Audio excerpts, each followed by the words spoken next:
10:15 ಅಂತ ಹಾಕ್ಬಿಟ್ಟಿದ್ದೀರಲ್ಲ. ಇಲ್ಲ 10:15 ಅಂತ ಇವಾಗ ಇರೋದ್ ಹಂಗೆ ಇರ್ಲಿ, ಸೇರೋಷ್ಟೊತ್ತಿಗೆ 11 ಕರೆಕ್ಟ್ ಆಗಿ ಆಗುತ್ತೆ ಎಲ್ಲರೂ ಅಲ್ವಾ? ಅದಕ್ಕೆ ಓಂ ಶ್ರೀ ಗುರುಭ್ಯೋ ನಮಃ. ಓಂ ಶ್ರೀ ಮಾತ್ರೇ ನಮಃ. ಗುರುಗಳ ಪಾದಾರವಿಂದಗಳಿಗೆ ವಂದಿಸುತ್ತಾ ಎಲ್ಲ ಆತ್ಮಜ್ಯೋತಿಗಳಿಗೂ ನನ್ನ ನಮನ. ಇವತ್ತಿನ ತರಗತಿಯನ್ನು ಪ್ರಾರಂಭ ಮಾಡೋದಕ್ಕೆ ಮೊದಲು ಒಂದು ಶ್ಲೋಕ. ಪದ್ಮಾಸನಸ್ತಾಂ ವಿಕಸಿತ ವದನಾ ಪದ್ಮಪತ್ರಾಯತಾಕ್ಷೀಂ ಹೇಮಾಭಾಂ ಪೀತವಸ್ತ್ರಾಂ ಕರಕಲಿತಲ ಸತ್ಯಮಾ ಪದ್ಮಾವರಾಂಗೀ ಸರ್ವಾಲಂಕಾರಯುಕ್ತಂ ಸಕಲಾಭಯಧಾಂ ಭಕ್ತಾನಾಂ ಭವಾನಿ ಶ್ರೀ ವಿದ್ಯಾಶಾಂತಮೂರ್ತಿಂ ಸಕಲ ಸುರನುತಾಂ ಸರ್ವಸಂಪತ್ಪ್ರದಾರ್ಥಿ ಧ್ಯಾಯೇತ್ ಪರಮಂಬಿಕಾಂ ಧ್ಯಾಯೇತ್ ಪರಮಂಬಿಕಾಂ. ಓಂ ಶ್ರೀ ಮಾತ್ರೇ ನಮಃ. ನಾವು ಇಂದಿನ ತರಗತಿಯಲ್ಲಿ ಲಲಿತಾ ಸಹಸ್ರನಾಮದ 62ನೇ ನಾಮದ 2ನೇ ಭಾಗವನ್ನ ನೋಡ್ತಾ ಇದ್ದೀವಿ. ಆ 1ನೇ ಭಾಗದಲ್ಲಿ ನಾವೇನ್ ತಿಳ್ಕೊಂಡ್ವಿ ಅಂತಂದ್ರೆ, ಪಂಚ ಬ್ರಹ್ಮ ಸ್ವರೂಪಿಣಿ ಪಂಚ ಪ್ರೇತಾಸನಾಸೀನ ಪಂಚಕೃತ್ಯ ಪಾರಾಯಣ ಅಂತ ತಿಳ್ಕೊಂಡ್ವಿ.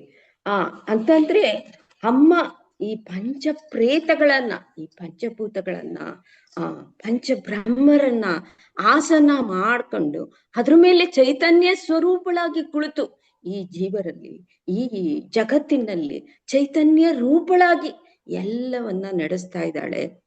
ಅದು ಆ ನಡೆಸೋ ರೀತಿ ಹೇಗಿದೆ, ಅಲ್ಲಿ ಒಂದು ಪರೀಕ್ಷೆಯನ್ನ ಈ ಜೀವಿಗೆ ಕೊಟ್ಟಿದ್ದಾಳೆ. ಏನ್ ಪರೀಕ್ಷೆ ಅದು? ಧರ್ಮ ಅಧರ್ಮ ಅನ್ನೋ ಒಂದು ಪರೀಕ್ಷೆಯನ್ನ ಈ ಜೀವಿನಲ್ಲಿ ಇಟ್ಟಿದ್ದಾಳೆ. ಆ ಧರ್ಮದ ರೀತಿಯಲ್ಲಿ ಯಾರು ನಡ್ಕೊಂಡು ಹೋಗ್ತಾರೋ, ಆ ಧರ್ಮ ಅನ್ನೋದನ್ನ ಅರಿತು ಆ ವಿಧಿ ಅನ್ನೋ ಒಂದು ಶಾಸ್ತ್ರ ಏನಿದೆಯೋ ಆ ವಿಧಿ ಪ್ರಕಾರ ಯಾರು ನಡ್ಕೊಂಡು ಹೋಗ್ತಾರೋ ಅಂತಕ್ಕೆ ಮೋಕ್ಷ ಪ್ರದಾಯಕಳಾಗಿ ಆ ಮಾತೆ ಆ ಜೀವಿಯನ್ನ ರಕ್ಷಿಸ್ತಾಳೆ ಅನ್ನೋ ಒಂದು ಅರ್ಥವನ್ನ ನಾವು ಹಿಂದಿನ ನಾಮದಲ್ಲಿ ತಿಳ್ಕೊತಾ ಬಂದ್ವಿ. ಈಗ ಅದರ 2ನೇ ಭಾಗ 63ನೇ ಶ್ಲೋಕದ 2ನೇ ಭಾಗ ಅದ್ಯಾವ್ದಪ್ಪ ಅಂದ್ರೆ, ವಿಶ್ವರೂಪ ಜಾಗರಣಿ ಸ್ವಪಂತಿ ತೈಜಸಾತ್ಮಿಕ ಅಂತ ಅಂದ್ಬಿಟ್ಟು ಇದೆ. ಈ ವಿಶ್ವರೂಪ ಜಾಗರಣಿ ಸ್ವಪಂತಿ ತೈಜಸಾತ್ಮಿಕ ಅನ್ನೋದ್ರ ಬಗ್ಗೆ ಈಗ ಸ್ವಲ್ಪ ನಾವು ವಿವರವನ್ನ ತಿಳ್ಕೊತಾ ಹೋಗೋಣ. ಪರಬ್ರಹ್ಮ ಸ್ವರೂಪಿಣಿಯಾದಂತ ಈ ಮಾತೇನ ಉಪನಿಷತ್ ವಾಕ್ಯಗಳು ಏನ್ ಹೇಳ್ತಾ ಇದೆಯಪ್ಪ ಅಂತಂದ್ರೆ, ಆ ಸ್ವರೂಪನ ಏನ್ ಹೇಳ್ತಾ ಇದೆ, ಸರ್ವಂ ಕಲ್ವಿದಂ ಬ್ರಹ್ಮ ಅಂತ ಅನ್ಬಿಟ್ಟು ಉಪನಿಷತ್ ವಾಕ್ಯ ಹೇಳ್ತಾ ಇದೆ. ಆ ಪರಬ್ರಹ್ಮ ಸ್ವರೂಪಿಣಿಯಾದಂತ ಆ ಮಾತೆ ಎಲ್ಲೆಡೆ ಆವರಿಸಿದಾಳೆ. ಸರ್ವದ್ರಲ್ಲೂ ಚರಾಚರ ವಸ್ತುಗಳಲ್ಲೂ ಅವಳು ಆವರಿಸಿದಾಳೆ. ಎಲ್ಲದರಲ್ಲೂ ಇರೋ ಅಂತ ಮಾತೆಯನ್ನ ನಾವು ಅರಿಬೇಕಾದ್ರೆ, ಅವಳನ್ನ ತಿಳಿಬೇಕಾದ್ರೆ ನಾವು ಯಾವ್ದ್ರ ಮೂಲಕ ತಿಳಿಬೇಕು? ಆ ಮಾತೆ ಸರ್ವದ್ರಲ್ಲೂ ಇದ್ದಾಳೆ, ಅವಳಿಂದ ಸರ್ವವೂ ನಡೀತಾ ಇದೆ ಅನ್ನೋ ಒಂದು ಇದು ನಮ್ಗೆ ವಿಚಾರ ಅನ್ನೋದು ನಮ್ಗೆ ಹಿಂದಿನ ನಾಮಗಳಿಂದ ತಿಳಿದು ಬಂತು. ಅಂತಹ ಒಬ್ಬ ಮಾತೆನ ನಾವು ಯಾವುದ್ರ ಮೂಲಕ ನಾವು ತಿಳ್ಕೋಬೇಕು, ಯಾವುದ್ರ ಮೂಲಕ ತಿಳಿಬಹುದು ಅಂತಂದಾಗ ಅದಕ್ಕೆ ಸಾಧನ ಅನ್ನೋದು ಈ ಶರೀರ. ಈ ಶರೀರದ ಮೂಲಕನೇ ಆ ಮಾತನ್ನ ತಿಳಿಬೇಕು. ಬೇರೆ ಯಾವ್ದ್ರಿಂದಲೂ ನಮ್ಗೆ ಸಾಧ್ಯ ಆಗಲ್ಲ. ಆ ಮಾತೆ ಇದ್ದಾಳೆ, ಈ ಚರಾಚರ ವಸ್ತುಗಳನ್ನಲ್ಲಿ ಎಲ್ಲದರಲ್ಲೂ ಹಬ್ಬಿದಾಳೆ, ನಮ್ಮನ್ನೆಲ್ಲ ಮುಂದೆ ಸಾಗಿಸ್ತಾ ಇದ್ದಾಳೆ, ನಮ್ಮ ಜೀವನವನ್ನ ನಡೆಸ್ತಾ ಇದ್ದಾಳೆ, ಚೈತನ್ಯ ಸ್ವರೂಪಳಾಗಿ ಇದನ್ನೆಲ್ಲ ನಡೆಸ್ತಾ ಇದ್ದಾಳೆ ಅನ್ನೋದನ್ನ ನಾವು ತಿಳಿಬೇಕಾದ್ರೆ ನಾವು ಈ ಶರೀರದ ಮೂಲಕನೇ ನಾವು ತಿಳ್ಕೋಬೇಕಾಗತ್ತೆ. ಅದಕ್ಕಾಗಿ ನಾವೇನ್ ಮಾಡ್ಬೇಕು, ಈ ಶರೀರನ ಉತ್ತಮವಾಗಿ ಇಟ್ಕೋಬೇಕು. ಮತ್ತು ಈ ಶರೀರನ ಒಂದು ಉತ್ತಮ ಸ್ಥಾಯಿಯಲ್ಲಿ ನಾವು ತಗೊಂಡು ಹೋಗ್ಬೇಕಾಗತ್ತೆ. ಉತ್ತಮ ರೀತಿಯಲ್ಲಿ ಈ ಶರೀರವನ್ನ ಇಟ್ಕೊಂಡಾಗ ಆ ಶರೀರವನ್ನ ಕ್ರಮಬದ್ಧವಾಗಿ ನಡೆಸ್ಕೊಂಡು ಹೋಗ್ಬೇಕು. ಉತ್ತಮ ಸ್ಥಿತಿಯಲ್ಲಿ ಇಟ್ಕೊಂಡು ಇದು ನನ್ನ ಶರೀರ ಅಲ್ಲ, ಆ ಪರಮಾತ್ಮನ ಶರೀರ ಅನ್ನೋ ರೀತಿಯಲ್ಲಿ ಕ್ರಮಬದ್ಧವಾಗಿ ಈ ಶರೀರನ ಕಾಪಾಡ್ಕೊಂಡು ಹೋಗ್ಬೇಕು. ಯಾಕೆಂದ್ರೆ ಈ ಶರೀರದಿಂದಲೇ ನಾವು ಆ ಪರಬ್ರಹ್ಮ ಸ್ವರೂಪವನ್ನ ಕಾಣ್ಬೇಕಾಗಿರೋದ್ರಿಂದ ಇದನ್ನ ನಾವು ಉತ್ತಮವಾಗಿ ನಡೆಸ್ಕೊಂಡು ಹೋದ್ರೆ, ಉತ್ತಮ ಸ್ಥಿತಿಗೆ ಈ ಶರೀರವನ್ನ ನಾವು ತಗೊಂಡು ಹೋದ್ರೆ ಆಗ ನಾವು ಆ ಪರಮಾತ್ಮನನ್ನ ಅರಿಯಬಹುದು, ಆ ಪರಮಾತ್ಮನನ್ನ ತಿಳಿಯಬಹುದು ಅಂತ ಹೇಳ್ತಾರೆ. ಅದಕ್ಕಾಗಿ ನಮ್ಮ ಶಾಸ್ತ್ರ ಏನ್ ಹೇಳ್ತಾ ಇದೆ, ಈ ಸ್ಥೂಲ ಶರೀರ ಏನಿದೆ, ನಮ್ಮ ಈ ಶರೀರ ಅನ್ನೋದು ಈ ನಮಗ್ ಕಾಣೋ ಅಂತ ಶರೀರನ ನಾವು ಸ್ಥೂಲ ಶರೀರ ಅಂತ ಹೇಳ್ತೀವಿ. ಇವಾಗ ನಮ್ಮ ಎದುರಿಗೆ ಕಾಣ್ತಾ ಇದೆ, ಒಬ್ಬ ವ್ಯಕ್ತಿ ಕಾಣ್ತಾ ಇದ್ದಾನೆ, ಅವನು ಯಾವ ರೂಪದಲ್ಲಿ ಕಾಣ್ತಿದ್ದಾನೆ? ಸ್ಥೂಲ ರೂಪದಲ್ಲಿ ನಮಗ್ ಕಾಣ್ತಾ ಇದ್ದಾನೆ. ಅದಕ್ಕೆ ಈ ಶರೀರನ ನಾವು ಸ್ಥೂಲ ಶರೀರ ಅಂತ ಅನ್ಬಿಟ್ಟು ಹೇಳ್ತೀವಿ. ಈ ಸ್ಥೂಲ ಶರೀರನ ಶಾಸ್ತ್ರ ಏನ್ ಹೇಳ್ತಾ ಇದೆಯಪ್ಪ ಅಂತಂದ್ರೆ ವಿಶ್ವ ಅನ್ನೋ ಹೆಸರಿನಿಂದ ಈ ಸ್ಥೂಲ ಶರೀರನ ಕರೀತಾ ಇದೆ. ಅಂದ್ರೆ ಈ ಸ್ಥೂಲ ಶರೀರನ ಶಾಸ್ತ್ರ ವಿಶ್ವ ಅನ್ನೋ ಹೆಸರಿನಿಂದ ಕರೀತಾ ಇದೆ ಅಂತಂದ್ರೆ ಅದ್ರ ಸ್ವಲ್ಪ ವಿಚಾರವನ್ನ ಮಾಡೋಣ. ಅಂದ್ರೆ ವಿಶ್ವದಲ್ಲಿ ಶ್ವ ಅಂತಂದ್ರೆ ಏನಂತೀವಿ? ಆ ಶ್ವ ಅನ್ನೋದಕ್ಕೆ ಏನಂತೀವಿ? ಶುನಕ ಅಂತ ಕರಿತೀವಿ. ಏನು ವಿಶ್ವ ಅನ್ನೋದ್ರಲ್ಲಿ ಶ್ವ ಅಂತ ಒಂದು ಅಕ್ಷರ ಇದೆಯೋ ಅದನ್ನ ನಾವೇನಂತೀವಿ? ಶುನಕ ಅಂತ ಕರೀತಾರೆ. ಆ ಶುನಕ ಅಂದ್ರೆ ಏನು ಅಂತಂದಾಗ ಅದು ಪಶುತ್ವ ಭಾವದಿಂದ ಕೂಡಿರ್ತಕ್ಕಂಥದ್ದಕ್ಕೆ ಶುನಕ ಅಂತೀವಿ. ಅಂದ್ರೆ ನಾವು ಅಜ್ಞಾನದಿಂದ ಏನಾಗ್ತಿದೆ, ನಾವು ಆ ಪಶುತ್ವ ಭಾವದಿಂದ ಈ ಜೀವನವನ್ನ ನಡೆಸ್ತಾ ಇದ್ದೀವಿ. ಆದ್ರೆ ಇದು ಸರಿಯಲ್ಲ. ನಾವು ಈ ಪಶುತ್ವ ಭಾವವನ್ನ ತೊರಿಬೇಕು. ಈ ಪಶುತ್ವ ಭಾವದಿಂದ ಒಂದು ಎಲ್ಲ ಪಶುಗಳು ಜೀವನ ಮಾಡ್ತಾ ಇದೆ. ಆದ್ರೆ ಆ ಪರಮಾತ್ಮ ನಮ್ಗೆ ಅತಿಯಾದಂತ ಒಂದು ಬುದ್ಧಿಶಕ್ತಿಯನ್ನ ಕೊಟ್ಟಿದ್ದಾನೆ, ಒಂದು ಜ್ಞಾನವನ್ನ ಕೊಟ್ಟಿದ್ದಾನೆ. ಅದರಿಂದ ನಾವು ಆ ಜ್ಞಾನವನ್ನ ಅರಿತು ನಮ್ಮ ಈ ಜೀವನವನ್ನ ಉತ್ತಮ ಪಡಿಸ್ಕೋಬೇಕು ಅಂದಾಗ ಆ ಪಶುತ್ವ ಭಾವವನ್ನ ನಾವು ಬಿಡಬೇಕಾಗತ್ತೆ. ಅಂತ ಪಶುತ್ವ ಭಾವವನ್ನ ಬಿಡ್ಬೇಕು ಅಂದಾಗ ವಿ ಅಂದ್ರೆ ವಿಗತಂ ಅಂತ ಹೇಳ್ತಾರೆ. ವಿಗತ ಅಂತ ಅನ್ಬಿಟ್ಟು ಹೇಳ್ತಾರೆ. ವಿಶ್ವ ಅಂತ ಯಾವ ಶಾಸ್ತ್ರ ಈ ಸ್ಥೂಲ ಶರೀರಕ್ಕೆ ಹೆಸರು ಕೊಟ್ಟಿದ್ಯೋ ಅದರಲ್ಲಿ ಶ್ವ ಅಂದಾಗ ಪಶುತ್ವ ಭಾವವನ್ನು ಕಂಡಿದ್ವಿ.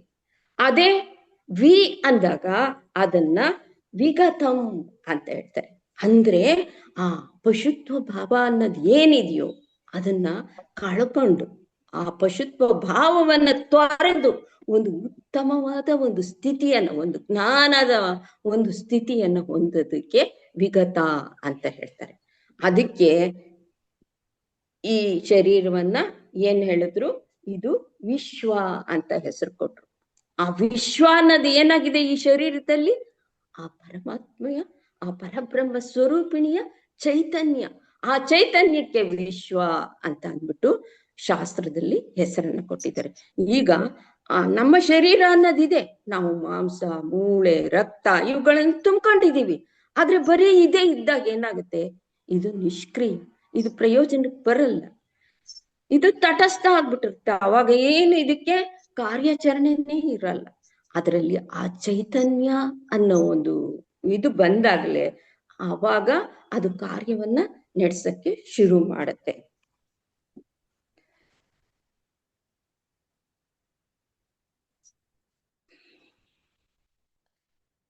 ಅಂತ ಈ ಪಶುತ್ವವನ್ನ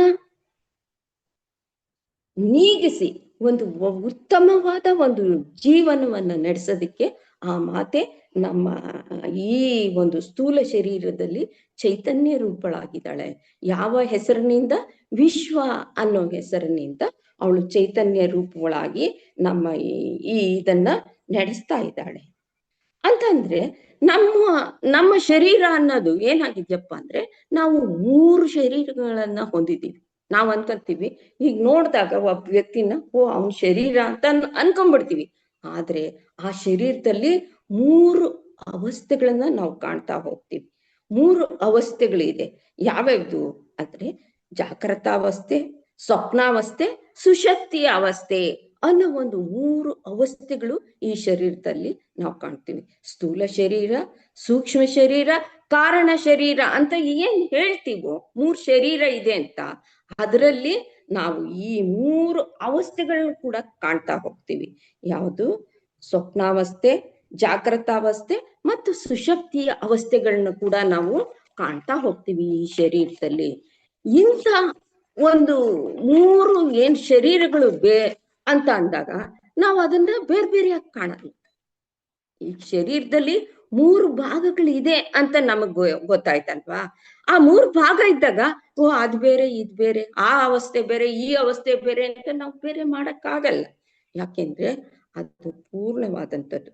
ಈ ಶರೀರ ಅನ್ನೋದು ಪೂರ್ಣವಾಗಿರೋದ್ರಿಂದ, ಅದು ಒಂದಕ್ಕೊಂದು ಅನುಬಂಧವನ್ನ ಹೊಂದಿರೋದ್ರಿಂದ ಅದು ಪೂರ್ಣವಾದ ಒಂದು ಶರೀರ ಅಂತ ಅಂದ್ಬಿಟ್ಟು ಹೇಳ್ತೀವಿ.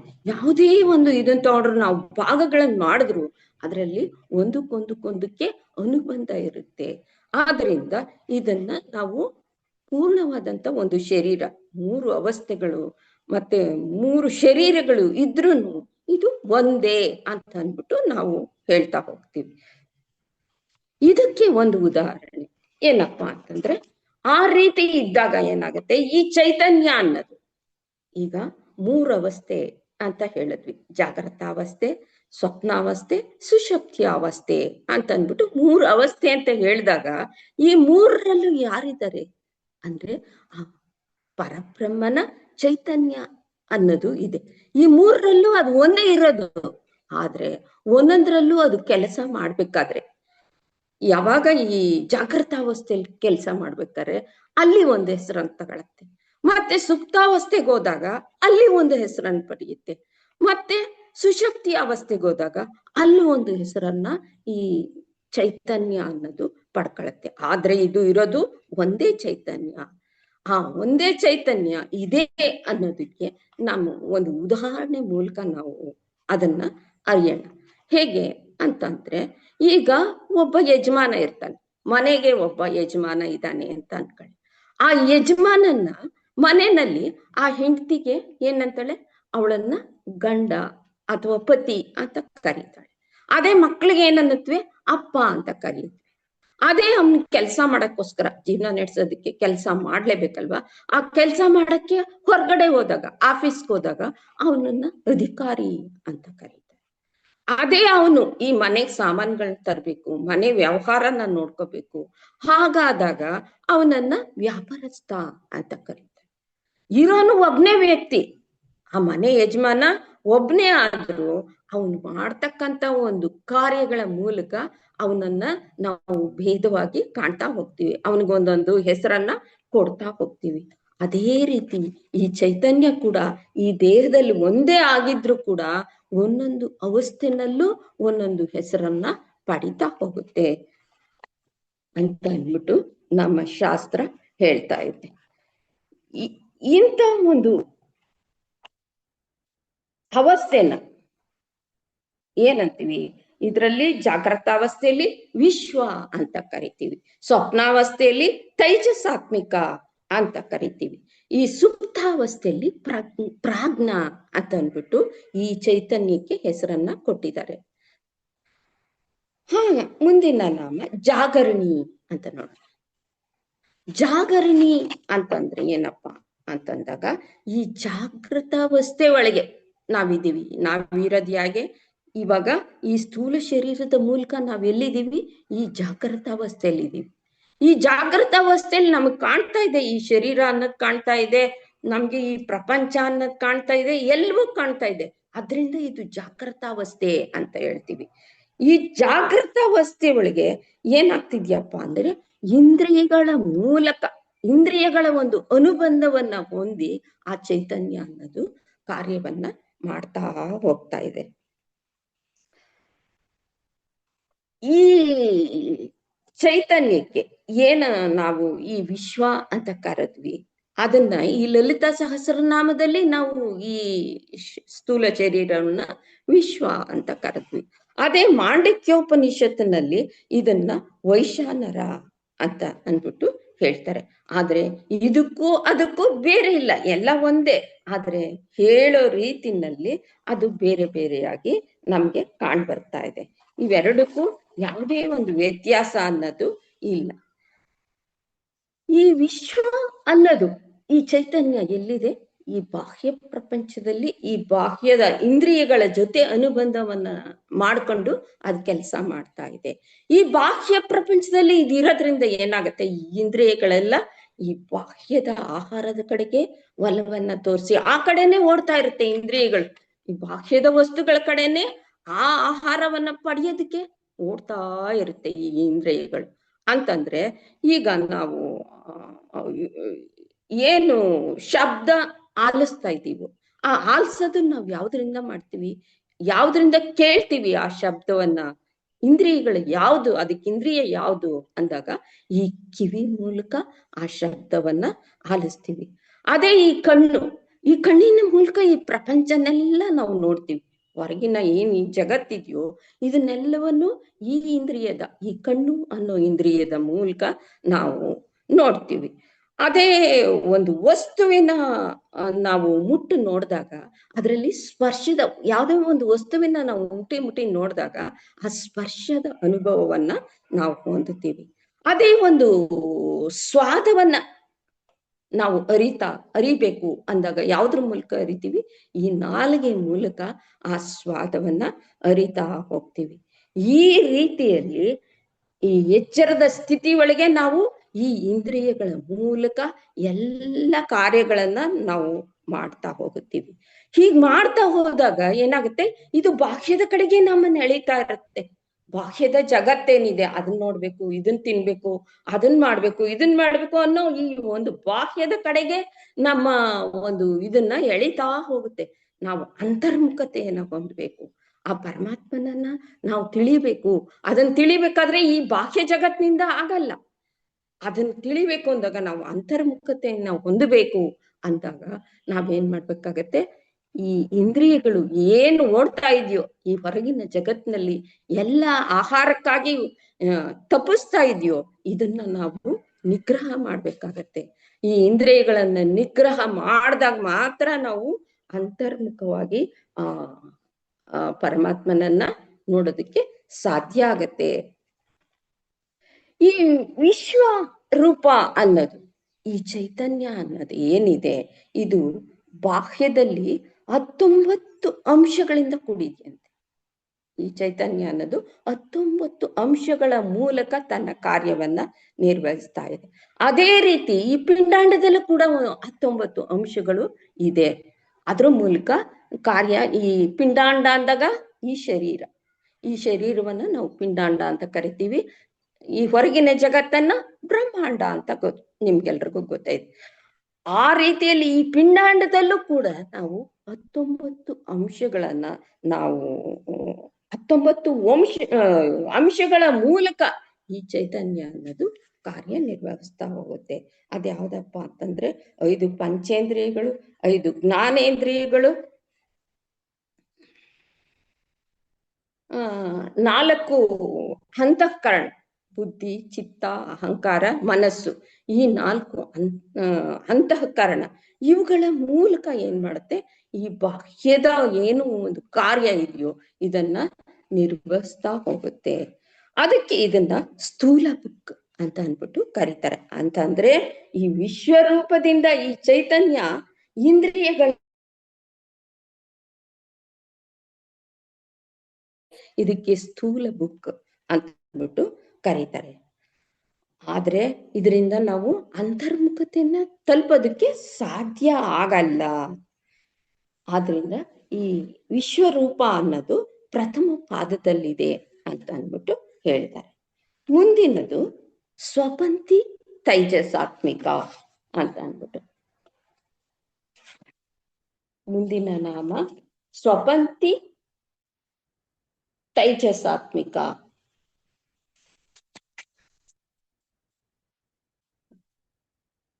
ಸ್ವಪಂತಿ ತೈಜಸಾತ್ಮಿಕ ಅಂತ ಅಂದ್ಬಿಟ್ಟು 62ನೇ ನಾಮದಲ್ಲಿ 2ನೇ ಭಾಗದಲ್ಲಿ ಇದೆ.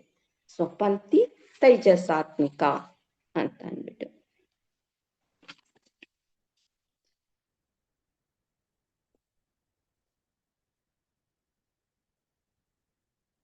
ಸ್ವಪಂತಿ ತೈಜಸಾತ್ಮಿಕ ಅಂದ್ರೆ ಈ ಸ್ವಪಂತಿ ಅಂತ ಅಂದ್ರೆ ಏನು ಅಂತಂದಾಗ, ಯಾವ ಈ ನಾವು ಬೆಳಗಿನಿಂದ ಕೆಲಸ ಮಾಡಿ ನಿದ್ರಾವಸ್ಥೆಗೆ ಹೋಗಿರ್ತೀವಿ. ಆ ನಿದ್ರಾವಸ್ಥೆ ಒಳಗೆ ನಾವು ಈ ಬಾಹ್ಯ ಪ್ರಪಂಚದ ಯಾವುದೇ ಇಂದ್ರಿಯಗಳ ಒಂದು ಕೆಲಸವು ಇಲ್ಲದೆ ಒಂದು ನಿದ್ರೆ ಮಾಡುವಂತ ಸ್ಥಿತಿನ ಸ್ವಪಂತಿ ಅಂತ ಕರಿತೀವಿ. ಆದ್ರೆ ಅಲ್ಲಿ ಏನಾಗತ್ತೆ ಅಂತಂದ್ರೆ ಅಲ್ಲಿ ಈ ಇಂದ್ರಿಯಗಳಿರಲ್ಲ. ಏನ್ ಈ ಬಾಹ್ಯ ವಸ್ತುಗಳನ್ನ ಆಕರ್ಷಣೆ ಮಾಡಿ ಅದರ ಪ್ರಕಾರ ಈ ಜೀವನವನ್ನ ನಡೆಸ್ತಾ ಇರುತ್ತೋ ಈ ಜಾಗೃತ ಅವಸ್ಥೆಯಲ್ಲಿ, ಅಂತ ಒಂದು ಇಂದ್ರಿಯಗಳು ಅಲ್ಲಿರಲ್ಲ. ಅಲ್ಲಿ ಮನಸ್ಸು ಮುಖ್ಯವಾಗಿರುತ್ತೆ. ಈ ಮನಸ್ಸು ಅನ್ನೋದು ಏನ್ ಮಾಡುತ್ತೆ ಅಂತಂದ್ರೆ, ಈ ಮನಸ್ಸು ಅನ್ನೋದು ತನ್ನ ಅಂತಃಪ್ರಜ್ಞೆಯಿಂದ, ಈ ಮನಸ್ಸು ತನ್ನ ಅಂತಃಪ್ರಜ್ಞೆಯಿಂದ ಸ್ವಪಂತಿ ಅನ್ನುವ ಚಿತ್ರಣವನ್ನ ತೋರಿಸ್ತಾ ಹೋಗುತ್ತೆ. ಅಂದ್ರೆ ಕನಸು, ಸ್ವಪಂತಿ ಅಂದ್ರೆ ನಾವೇನಂತೀವಿ, ಕನಸು ಅಂತೀವಿ. ನಾವು ಮಲ್ಕೊಂಡಾಗ ಏನಾಗುತ್ತೆ, ನಮ್ ಕನಸು ಬೀಳ್ತಾ ಹೋಗುತ್ತೆ. ಅಂತ ಒಂದು ಚಿತ್ರಣವನ್ನ ಏನ್ ಮಾಡುತ್ತೆ ಈ ಮನಸ್ಸು ಕೊಡ್ತಾ ಹೋಗುತ್ತೆ. ಆ ಚಿತ್ರಣವನ್ನ ಕೊಡ್ತಾ ಇರೋರು ಯಾರು? ಆ ಲಲಿತಾ ಮಾತೆನೆ. ಆ ಮಲ್ಕೊಂಡಾಗ್ಲೂ ಆ ಚಿತ್ರಣ ನಮಗ್ ಬರ್ತಾ ಇದೆ ಮನಸ್ಸಿನ ಮೂಲಕ ಅಂತಂದ್ರೆ, ಅದು ಕೂಡ ಆ ಲಲಿತಾ ಮಾತೆನೆ ಕೊಡ್ತಾ ಇದ್ದಾಳೆ ಅಂತ ಹೇಳ್ಬೇಕಾಗತ್ತೆ. ಇದು ಹೇಗೆ ಮನಸ್ಸು ಆ ಚಿತ್ರಣವನ್ನ ಕೊಡುತ್ತೆ ಅಂತಂದಾಗ, ಈ ಸ್ವಪಂತಿ, ಈ ಕನಸಿನ ಲೋಕದಲ್ಲಿ ಏನಾಗತ್ತೆ, ಈ ಚೈತನ್ಯ ಅನ್ನೋದು ಕೂಡ ಇರುತ್ತೆ. ಆ ಚೈತನ್ಯ ಇದ್ದಾಗ ಏನಾಗತ್ತೆ, ಅದು ತೈಜಸಾತ್ಮಿಕ ಅನ್ನೋ ಹೆಸರಿನಿಂದ ಅಲ್ಲಿ ಕೂಡಿರುತ್ತೆ. ಯಾವುದು ಆ ಚೈತನ್ಯ ಅನ್ನೋದು ಆ ಕನಸಿನ ಲೋಕದಲ್ಲಿ ಆ ಚೈತನ್ಯ ಅನ್ನೋದು ತೈಜಸಾತ್ಮಿಕ ಅನ್ನೋ ಹೆಸರಿನಿಂದ ಕೂಡಿದ್ದಾಗ ಏನಾಗತ್ತೆ, ಅದು ಒಂದು ತನ್ನ ತೇಜಸ್ಸನ್ನ, ತನ್ನ ಬೆಳಕನ್ನ ಆ ಮನಸ್ಸಿನ ಮೇಲೆ ಬೀರ್ತಾ ಹೋಗುತ್ತೆ. ಆ ಮನಸ್ಸಿನ ಮೇಲೆ ಬೀರ್ತಾಗ ಏನಾಗತ್ತೆ, ಈ ಮನಸ್ಸು ಒಂದು ಕಲ್ಪನಾ ಲೋಕವನ್ನ ಸೃಷ್ಟಿ ಮಾಡ್ತಾ ಹೋಗುತ್ತೆ. ಬೆಳಕಿನ ಮೂಲಕ ಈ ಕಲ್ಪನಾ ಲೋಕವನ್ನ ಸೃಷ್ಟಿ ಮಾಡ್ತಾ ಹೋಗುತ್ತೆ ಆ ತೇಜಸ್ಸಿನ ಮೂಲಕ. ಆ ಚೈತನ್ಯ ಅದರ ಮೇಲ್ ಬಿತ್ತು, ಅದರ ತೇಜಸ್ಸು ಆ ಮನಸ್ಸಿನ ಮೇಲೆ ಬಿದ್ದಾಗ ಏನಾಗುತ್ತೆ, ಅದು ತನ್ನ ಕಲ್ಪನಾ ಲೋಕವನ್ನ ಸೃಷ್ಟಿ ಮಾಡುತ್ತೆ. ನಾವ್ ಈ ಕನಸನ್ನ ಏನ್ ಕಾಣ್ತಿದೀವೋ ಅದು ಸ್ಥೂಲ ಶರೀರದ್ದು ಅಲ್ಲ, ಹೊರಗಿನ ಜಗತ್ತಿಂದು ಅಲ್ಲ. ಅದ್ ಯಾವ್ದ್ರದಪ್ಪ ಅಂದ್ರೆ ಈ ಸೂಕ್ಷ್ಮ ಶರೀರದಲ್ಲಿ ನಾವು ಕನಸನ್ನು ಕಾಣ್ತೀವಿ.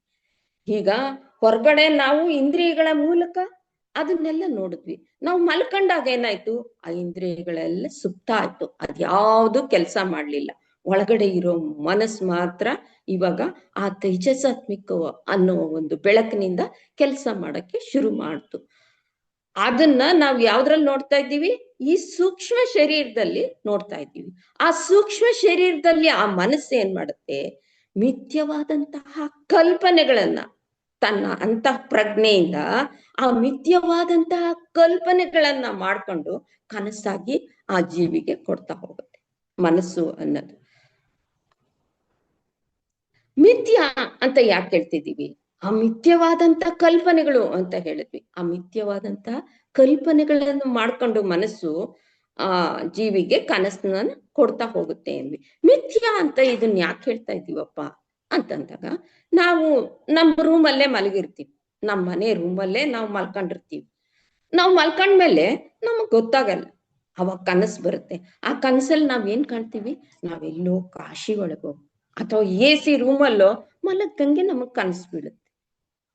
ಮತ್ತು ಇನ್ನೂ ಒಂದ್ ಕನಸು ಬೀಳುತ್ತೆ, ನಾವು ಎಲ್ಲೋ ಮಧ್ಯಾಹ್ನದ ಒಂದು ಆಫೀಸ್ನಲ್ಲಿ ಅಧಿಕಾರಿಯ ಒಂದು ಕುರ್ಚಿ ಮೇಲೆ ಕೂತು ಎಲ್ಲ ವ್ಯವಹಾರಗಳನ್ನು ನೋಡುವಂತ ಒಂದು ಕನಸು ಕೂಡ ನಮಗ್ ಬೀಳುತ್ತೆ.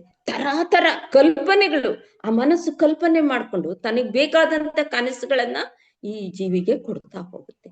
ಆ ರೀತಿ ಬಿದ್ದಂತ ಕನಸು ಅದು ನಿಜವಾಗಿರಲ್ಲ. ಯಾಕೆ, ಅದು ಯಾವುದೇ ಕಾಲವಾಗಲಿ ಅಥವಾ ಪರಿಸರವಾಗಲಿ ಅಥವಾ ಸ್ಥಳವಾಗ್ಲಿ ಅಲ್ಲಿರಲ್ಲ. ನಾವೀಗ ಮಲಗಿರೋದು ನಾವಿಲ್ಲಿ ಮಲಗಿದೀವಿ, ಆದ್ರೆ ಕಾಶಿನ್ ಮಲಗಿದೀವಿ ಅಂತಂದ್ರೆ ಆ ಸ್ಥಳನೂ ಅಲ್ಲ, ಆ ಟೈಮು ಅಲ್ಲ. ಯಾವುದೇ ಪರಿಸರ ಆಗ್ಲಿ, ಸ್ಥಳ ಆಗ್ಲಿ, ಕಾಲ ಆಗ್ಲಿ ಅದಕ್ಕಿಲ್ದೇ ಇರೋದ್ರಿಂದ ಅದನ್ನ ನಾವು ಅದು ಸತ್ಯವಲ್ಲದೆ ಇರೋದು, ಕಲ್ಪನೆಯಿಂದ ಬಂದಂತದ್ದು. ಆ ಮನಸ್ಸು ಕಲ್ಪನೆ ಮಾಡ್ಕೊಂಡು ನಮ್ಗ ಆ ಕನಸನ್ನು ಕೊಟ್ಟಿರೋದ್ರಿಂದ ಅದು ಮಾಯಾ ನಿರ್ಮಿತವಾದಂಥದ್ದಾದ್ರಿಂದ ಅದನ್ನ ನಾವೇನಂತೀವಿ, ಮಿಥ್ಯಾ ಅಂತ ಅಂದ್ಬಿಟ್ಟು ಕರಿತೀವಿ. ನಾವು ಈ ಬಾಹ್ಯಾವಸ್ಥೆ ಒಳಗೆ ಅಂದ್ರೆ ಜಾಗೃತಾವಸ್ಥೆ ಒಳಗೆ 19 ಅಂಶಗಳನ್ನ ನಾವು ನೋಡುತ್ತಲ್ವಾ, ಅದು ಇಂದ್ರಿಯಗಳ ಮೂಲಕ ಈ ಹೊರ ಪ್ರಪಂಚದ ಅನುಭವಗಳನ್ನ ಆ 19 ಅಂಶಗಳ ಮೂಲಕ ನಮ್ಗೆ ಇಂದ್ರಿಯಗಳು ಅದನ್ನ ಮಾಡ್ಕೊಂಡು ಕೊಡ್ತಾ ಇದೆ ಅಂತ ಅಂದ್ಬಿಟ್ಟು ನಾವು ನೋಡಿದ್ವಲ್ವಾ. ಅದೇ ರೀತಿ ಈ ಸೂಕ್ಷ್ಮ ಶರೀರದಲ್ಲೂ ಕೂಡ ಈ ಮನಸ್ಸು ಅನ್ನೋದು 19 ಅಂಶಗಳನ್ನ 19 ಅಂಶಗಳನ್ನ ಯಾವ ರೀತಿ ಕೊಡುತ್ತೆ, ಸೂಕ್ಷ್ಮ ಶರೀರದಲ್ಲೂ ಕೂಡ ಇಂದ್ರಿಯಗಳ ಮೂಲಕ ಕನಸನ್ನ ಸೃಷ್ಟಿ ಮಾಡ್ಕೊಂಡು ಈ ಕನಸನ್ನ ಕೊಡ್ತಾ ಹೋಗುತ್ತೆ. ಅಂದ್ರೆ ನಮ್ಗೇನ್ ಅನ್ಸುತ್ತೀಗ, ಬರೀ ಬಾಹ್ಯದಲ್ಲೇ ಇಂದ್ರಿಯಗಳಿದೆ ಅಂತ ನಮಗ್ ಗೊತ್ತಾಗತ್ತೆ. ಆದ್ರೆ ಈ ಸೂಕ್ಷ್ಮ ಶರೀರದಲ್ಲೂ ಕೂಡ ಇಂದ್ರಿಯಗಳು ಅನ್ನೋದು ಇದೆ. ಆದ್ರೆ ಇದು ಒಂದಕ್ಕೊಂದು ಬೇರೆ, ಇದು ಎರಡು ಬೇರೆ. ಇದು ಬೇರೆ, ಈ ಹೊರಗಿನ ಬಾಹ್ಯ ಶರೀರದಲ್ಲಿರ್ತಕ್ಕಂಥ ಸೂಕ್ಷ್ಮ ಶರೀರ ಈ ಇಂದ್ರಿಯಗಳೇ ಬೇರೆ, ಈ ಸೂಕ್ಷ್ಮ ಶರೀರದಲ್ಲಿರ್ತಕ್ಕಂಥ ಇಂದ್ರಿಯಗಳೇ ಬೇರೆ. ಆದ್ರೆ ಇದು ಒಂದಕ್ಕೊಂದು ಅನುಬಂಧವನ್ನ ಹೊಂದಿರುತ್ತೆ. ಇವೆರಡೂ ಕೂಡ ಒಂದಕ್ಕೊಂದು ಅನುಬಂಧವನ್ನ ಹೊಂದಿದಂಥದ್ದಾಗಿರುತ್ತೆ ಈ ಇಂದ್ರಿಯಗಳು. ಆದ್ರೆ ಎರಡು ಕಡೆನೂ ಸೂಕ್ಷ್ಮ ಶರೀರದಲ್ಲೂ ಇಂದ್ರಿಯಗಳಿರುತ್ತೆ, ಬಾಹ್ಯ ಶರೀರದಲ್ಲೂ ಜಾಗೃತಾವಸ್ಥೆಯಲ್ಲೂ ಇಂದ್ರಿಯಗಳನ್ನ ನಾವು ಕಾಣ್ತೀವಿ. ಇದಕ್ಕೆ ಒಂದು ಉದಾಹರಣೆ ನೋಡೋಣ. ಯಾರೋ ಒಬ್ಬ ವ್ಯಕ್ತಿ ಇರ್ತಾನೆ, ಆ ವ್ಯಕ್ತಿಗೆ ಸಕ್ಕರೆ ಹಾಕ್ದಿರ ಕಾಫಿ ಕುಡಿಯೋ ಅಂತ ಅಭ್ಯಾಸ ಇಲ್ಲ. ಅವನಿಗೆ ಸಕ್ಕರೆ ಇಲ್ದಿದ್ರೆ ಆ ಕಾಫಿನ ಅಲ್ಲೇ ಇಟ್ಬಿಡ್ತಾನೆ, ನನಗ್ ಬೇಡಪ್ಪ ಇದು ಸಕ್ಕರೆ ಇಲ್ಲ ಅಂತ ಅಂದ್ಬಿಟ್ಟು ಇಟ್ಬಿಡ್ತಾನೆ. ಆದ್ರೆ ಒಂದ್ಸಲ ಅವನು ಯಾವುದೋ ಒಂದು ಸಮಸ್ಯೆಯಲ್ಲಿ ಸಿಕ್ಕಾಕೊಂಡಿರ್ತಾನೆ, ಅಥವಾ ಯಾವುದೋ ಒಂದು ಟೆನ್ಷನ್ ಅಂತಂದ್ರೆ ಆ ಒತ್ತಡದಲ್ಲಿ ಅವನಿದ್ದಾಗ ಅವನಿಗೆ ಕಾಫಿ ತಗೊಂಡೋಗಿ ಕೊಟ್ಟಾಗ ಏನಾಗತ್ತೆ, ಅವನು ಕುಡಿದು ಬಿಡ್ತಾನೆ ಆ ಕಾಫಿನ. ಅಂದ್ರೆ ಯಾವಾಗ್ಲೂ ಅವನು ಆ ಸಕ್ಕರೆ ಇಲ್ದೇ ಇರೋ ಕಾಫಿನ ಕುಡಿದೇ ಇದ್ದು ಅಂತಾನು ಆ ಸಮಯದಲ್ಲಿ ಆ ಒತ್ತಡದಲ್ಲಿ ಏನಾಗತ್ತೆ, ಅವನು ಆ ಕಾಫಿನ ಕುಡಿದ್ಬಿಡ್ತಾನೆ. ಅದಕ್ಕೆ ಕಾರಣ ಏನು ಅಂತಂದಾಗ, ಹೇಗ್ ಕುಡ್ದ ಅವನು, ಅದಕ್ಕೆ ಕಾರಣ ಏನು ಅಂತಂದ್ರೆ ಆ ರುಚಿನ ಅವನು ಆಸ್ವಾದಿಸಕ್ ಹೋಗಿರಲ್ಲ. ಅಂದ್ರೆ ಅದ್ರಲ್ಲಿ ಸಕ್ಕರೆ ಇದೆಯಾ ಇಲ್ವಾ ಅವನು ಆಸ್ವಾದನೆ ಮಾಡಿರಲ್ಲ. ಯಾಕೆಂದ್ರೆ ಅವನ ಗಮನ ಎಲ್ಲೋ ಇರುತ್ತೆ, ಆ ಟೆನ್ಷನ್ ನಲ್ಲಿ ಇರುತ್ತೆ ಅವನ ಗಮನ ಎಲ್ಲ. ಆದ್ರಿಂದ ಈ ಹೊರಗಿನ ಇಂದ್ರಿಯಗಳು ಅಂದ್ರೆ ಆ ಆಸ್ವಾದನೆಯನ್ನ ಮಾಡೋ ಅಂಥದ್ದು ಈ ನಾಲಿಗೆ. ಆ ಸಮಯದಲ್ಲಿ ಅವನು ಅಂತ ಸಮಯದಲ್ಲಿ ಇದ್ದಾಗ ಆ ನಾಲಿಗೆಯ ಆಸ್ವಾದನೆ ಕೂಡ ಅವನು ತಿಳ್ಕೊಳಕ್ಕಾಗಲ್ಲ, ಕುಡಿದು ಬಿಟ್ಟಿರ್ತಾನೆ. ಅದನ್ನ ಮನಸ್ಸು ಅರ್ತಿರುತ್ತೆ, ಮನಸ್ಸು ಆ ಕೆಲ್ಸನ ಮಾಡ್ಬಿಟ್ಟಿರುತ್ತೆ, ಕುಡಿದು ಬಿಟ್ಟಿರ್ತಾನೆ. ಕುಡಿಬೇಕು ಅನ್ನೋ ಒಂದು ಉದ್ದೇಶದಿಂದ ಕುಡ್ತಿರ್ತಾನೆ ಹೊರತು ಈ ಇಂದ್ರಿಯಗಳ ಮೂಲಕ ಅದು ಹೋಗಿರಲ್ಲ. ಆದ್ರಿಂದ ಈ ಇಂದ್ರಿಯಗಳ ಮೂಲಕ ಹೋದ್ರೇನೆ ಪ್ರತಿಯೊಂದು ನಾವು ಆಸ್ವಾದನೆ ಮಾಡಕ್ಕಾಗೋದು, ಪ್ರತಿಯೊಂದನ್ನು ತಿಳ್ಕೊಳ್ಳೋದಕ್ಕಾಗೋದು. ಯಾವಾಗ ಈ ಹೊರಗಿನ ಇಂದ್ರಿಯಗಳನ್ನ ನಾವು ಬಳಸದೆ ಹೋದಾಗ ಅದರ ಆಸ್ವಾದನೆಯನ್ನ ನಾವು ತಿಳ್ಕೊಳಕ್ಕಾಗಲ್ಲ ಅಂತ ಅಂದ್ಬಿಟ್ಟು ಇದಕ್ಕೆ ಉದಾಹರಣೆ ಆಗಿದೆ. ಯಾವಾಗ ಈ ಮನಸ್ಸು ಸುಪ್ತಾವಸ್ಥೆ ಒಳಗೆ ಅಂದ್ರೆ ಕನಸಿನ ಒಂದು ಸ್ವಪ್ನಾವಸ್ಥೆ ಒಳಗೆ, ಕನಸಿನ ಒಂದು ಅವಸ್ಥೆಯಲ್ಲಿ ಎಲ್ಲ ಪರಿಕರಗಳನ್ನ ತನ್ಗೇನೇನ್ ಬೇಕೋ ಎಲ್ಲವನ್ನ ಸೃಷ್ಟಿ ಮಾಡ್ಕೊಂಡ್ಬಿಟ್ಟು ಆ ತೇಜಸ್ಸ ಅನ್ನೋ ಒಂದು ಚೈತನ್ಯದ ಮೂಲಕ ಒಂದು ಚಿತ್ರಣವನ್ನ ತಯಾರು ಮಾಡುತ್ತೆ. ಅಂತಹ ಚಿತ್ರಣ ಏನಾಗತ್ತೆ, ಅಂತಃ ಪ್ರಜ್ಞೆ ಅಂತ ಹೇಳ್ತೀವಿ. ಅಂತ ಚಿತ್ರಣ ಎಲ್ಲಿಂದ ಬಂದಿರುತ್ತೆ, ಆ ಚಿತ್ರಣ ಅಂತಃ ಪ್ರಜ್ಞೆಯಿಂದ ಬರುತ್ತೆ. ಆದ್ರಿಂದ ಅಂತಃ ಪ್ರಜ್ಞೆಯಲ್ಲಿ ಅಂತ ಸ್ವಪ್ನಾವಸ್ಥೆ ಒಳಗೆ ಆ ಚೈತನ್ಯ ಅನ್ನೋದು ಆ ಅಂತಃ ಪ್ರಜ್ಞೆಯ ಮೂಲಕ ಒಂದು ಕಾರ್ಯವನ್ನ ನಿರ್ವಹಿಸ್ತಾ ಇರುತ್ತೆ. ಮುಂದಿನ ನಾಮ ನೋಡೋಣ, ಸುಪ್ತ ಪ್ರಾಜ್ಞಾತ್ಮಿಕ ಅಂತ ಅಂದ್ಬಿಟ್ಟು. ಸುಪ್ತ ಅಂತಂದಾಗ ಈ ಹೊರಗಿನ ಪ್ರಪಂಚದ ಯಾವುದೇ ಇಂದ್ರಿಯಗಳ ಸುಖ ದುಃಖ ಇಲ್ಲದೆ ಮತ್ತು ಇಂದ್ರಿಯಾನುಭವಗಳಿಲ್ಲದೆ ಆ ನಿದ್ರೆ ಒಳಗುನು ಮತ್ತೆ ಇಂದ್ರಿಯಾನು ಹೊರಗಿನ ಜಗತ್ತಿನಲ್ಲಿ ಜಾಗೃತಾವಸ್ಥೆಯಲ್ಲಿ ಇಂದ್ರಿಯ ಇದನ್ನ ನಡೀತಾ ಇರುತ್ತೆ. ಅವಾಗ ನಾವು ಆ ಕಡೆನೆ ಗಮನ ಕೊಡ್ತಾ ಇರ್ತೀವಿ. ಮಲ್ಕೊಂಡಾಗ ಏನಾಗತ್ತೆ, ಮಲ್ಕೊಂಡಾಗ ಕೂಡ ನಮ್ಗೆ ಈ ಕನಸುಗಳು ಅನ್ನೋದು ಬರ್ತಾ ಹೋಗುತ್ತೆ. ಅವಾಗ್ಲೂ ನಮ್ಗೆ ಆ ನಿದ್ದೆ ಅನ್ನೋದು ಸರಿಯಾಗಿ ಇರಲ್ಲ.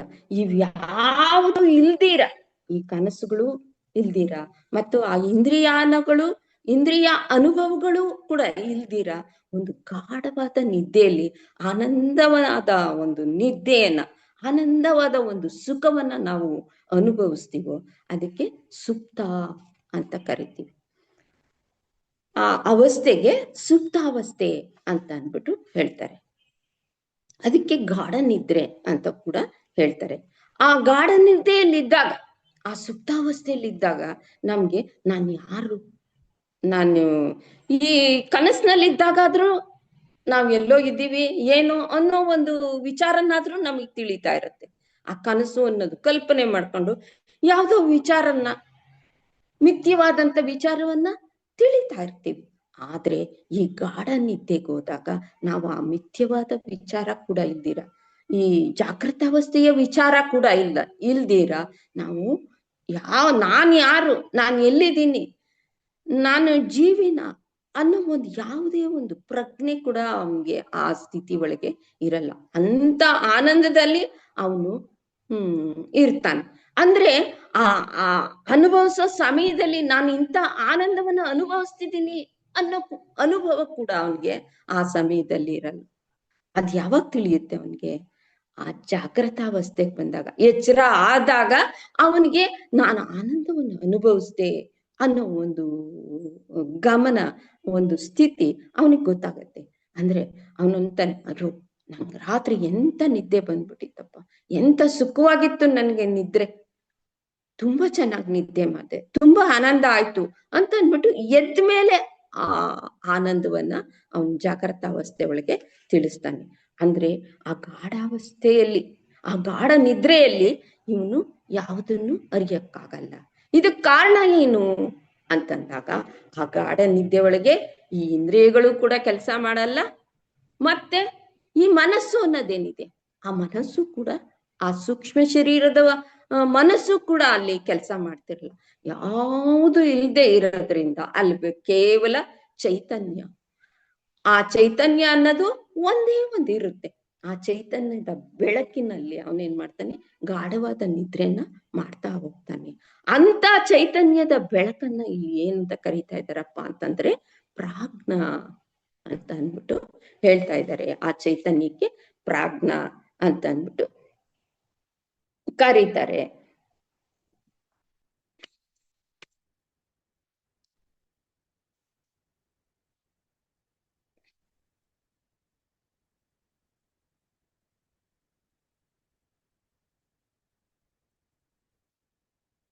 ಇಲ್ಲಿ ನಾವು ಒಂದು ಸುಖನ ಅನುಭವಿಸಿದ್ವಿ. ಅಂದ್ರೆ ಈ ಹೊರ ಜಗತ್ತಿನಲ್ಲಿ ಈ ಜಾಗೃತ ಅವಸ್ಥೆಯಲ್ಲೂ ಆ ಸುಖ ಸಿಕ್ಲಿಲ್ಲ, ಈ ಕನಸಿನ ಅವಸ್ಥೆಯಲ್ಲೂ ಆ ಸುಖ ಸಿಕ್ಲಿಲ್ಲ. ಅಂತ ಅವಸ್ಥೆಯಲ್ಲಿ, ಯಾವ ಆ ನಿದ್ರಾವಸ್ಥೆಯಲ್ಲಿ, ಗಾಢ ನಿದ್ರಾವಸ್ಥೆಯಲ್ಲಿ ಒಂದು ಸುಖ ನಮ್ಗೆ ಸಿಕ್ತು ಅಂತ ನಾವು ಹೇಳ್ತಾ ಇದ್ದೀವಿ.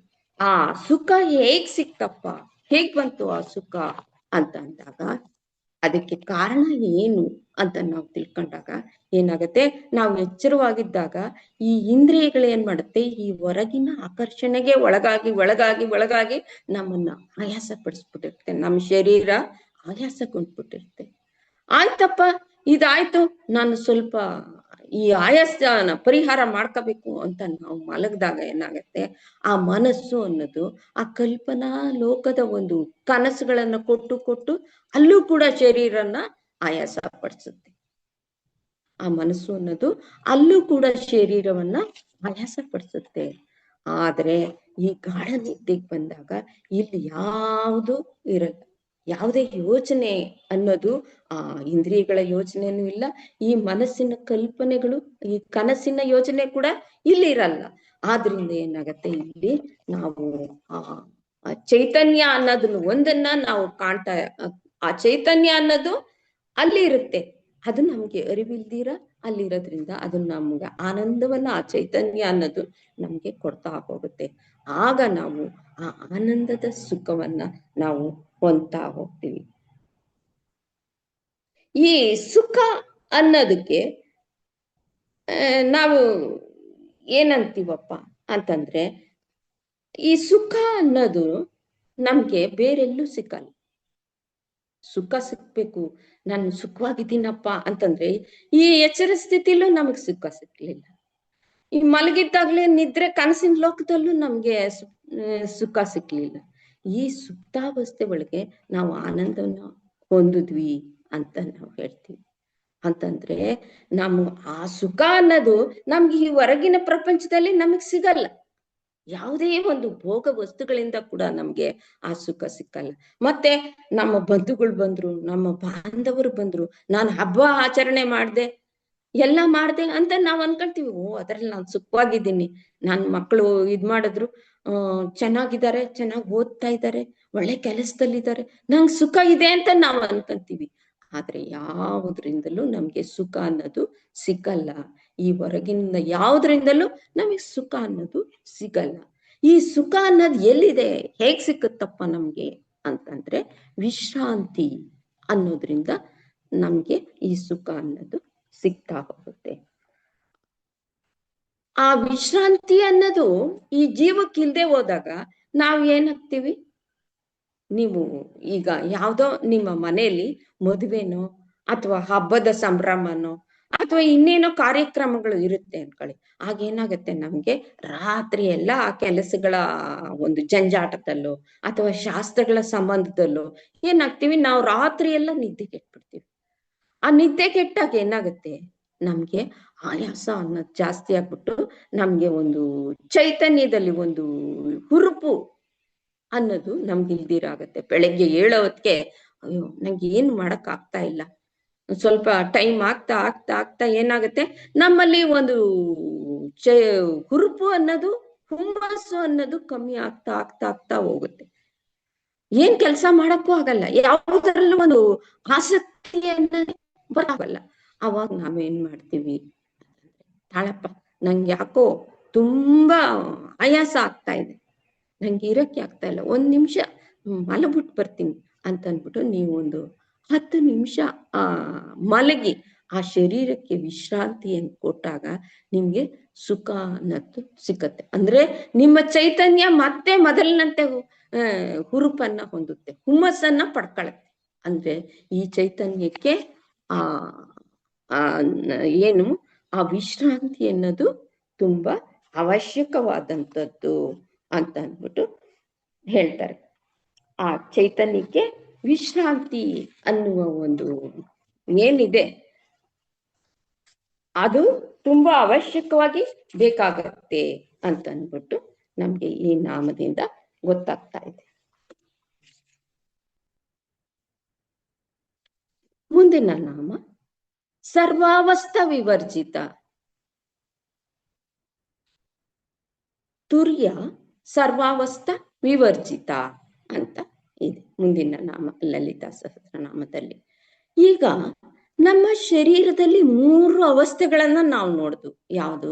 ಜಾಗ್ರತ್, ಸ್ವಪ್ನ, ಸುಷುಪ್ತಿ ಅನ್ನೋ 3 ಅವಸ್ಥೆಗಳಲ್ಲಿ ಈ ಚೈತನ್ಯ ಯಾವ ಹೆಸರಿನಿಂದ ಯಾವ ರೀತಿ ಕೆಲಸ ಮಾಡ್ತಾ ಹೋಗುತ್ತೆ ಅನ್ನೋದನ್ನ ನಾವು ಇಷ್ಟೊತ್ತವರೆಗೂ ತಿಳ್ಕೊಂಡ್ವಲ್ವಾ.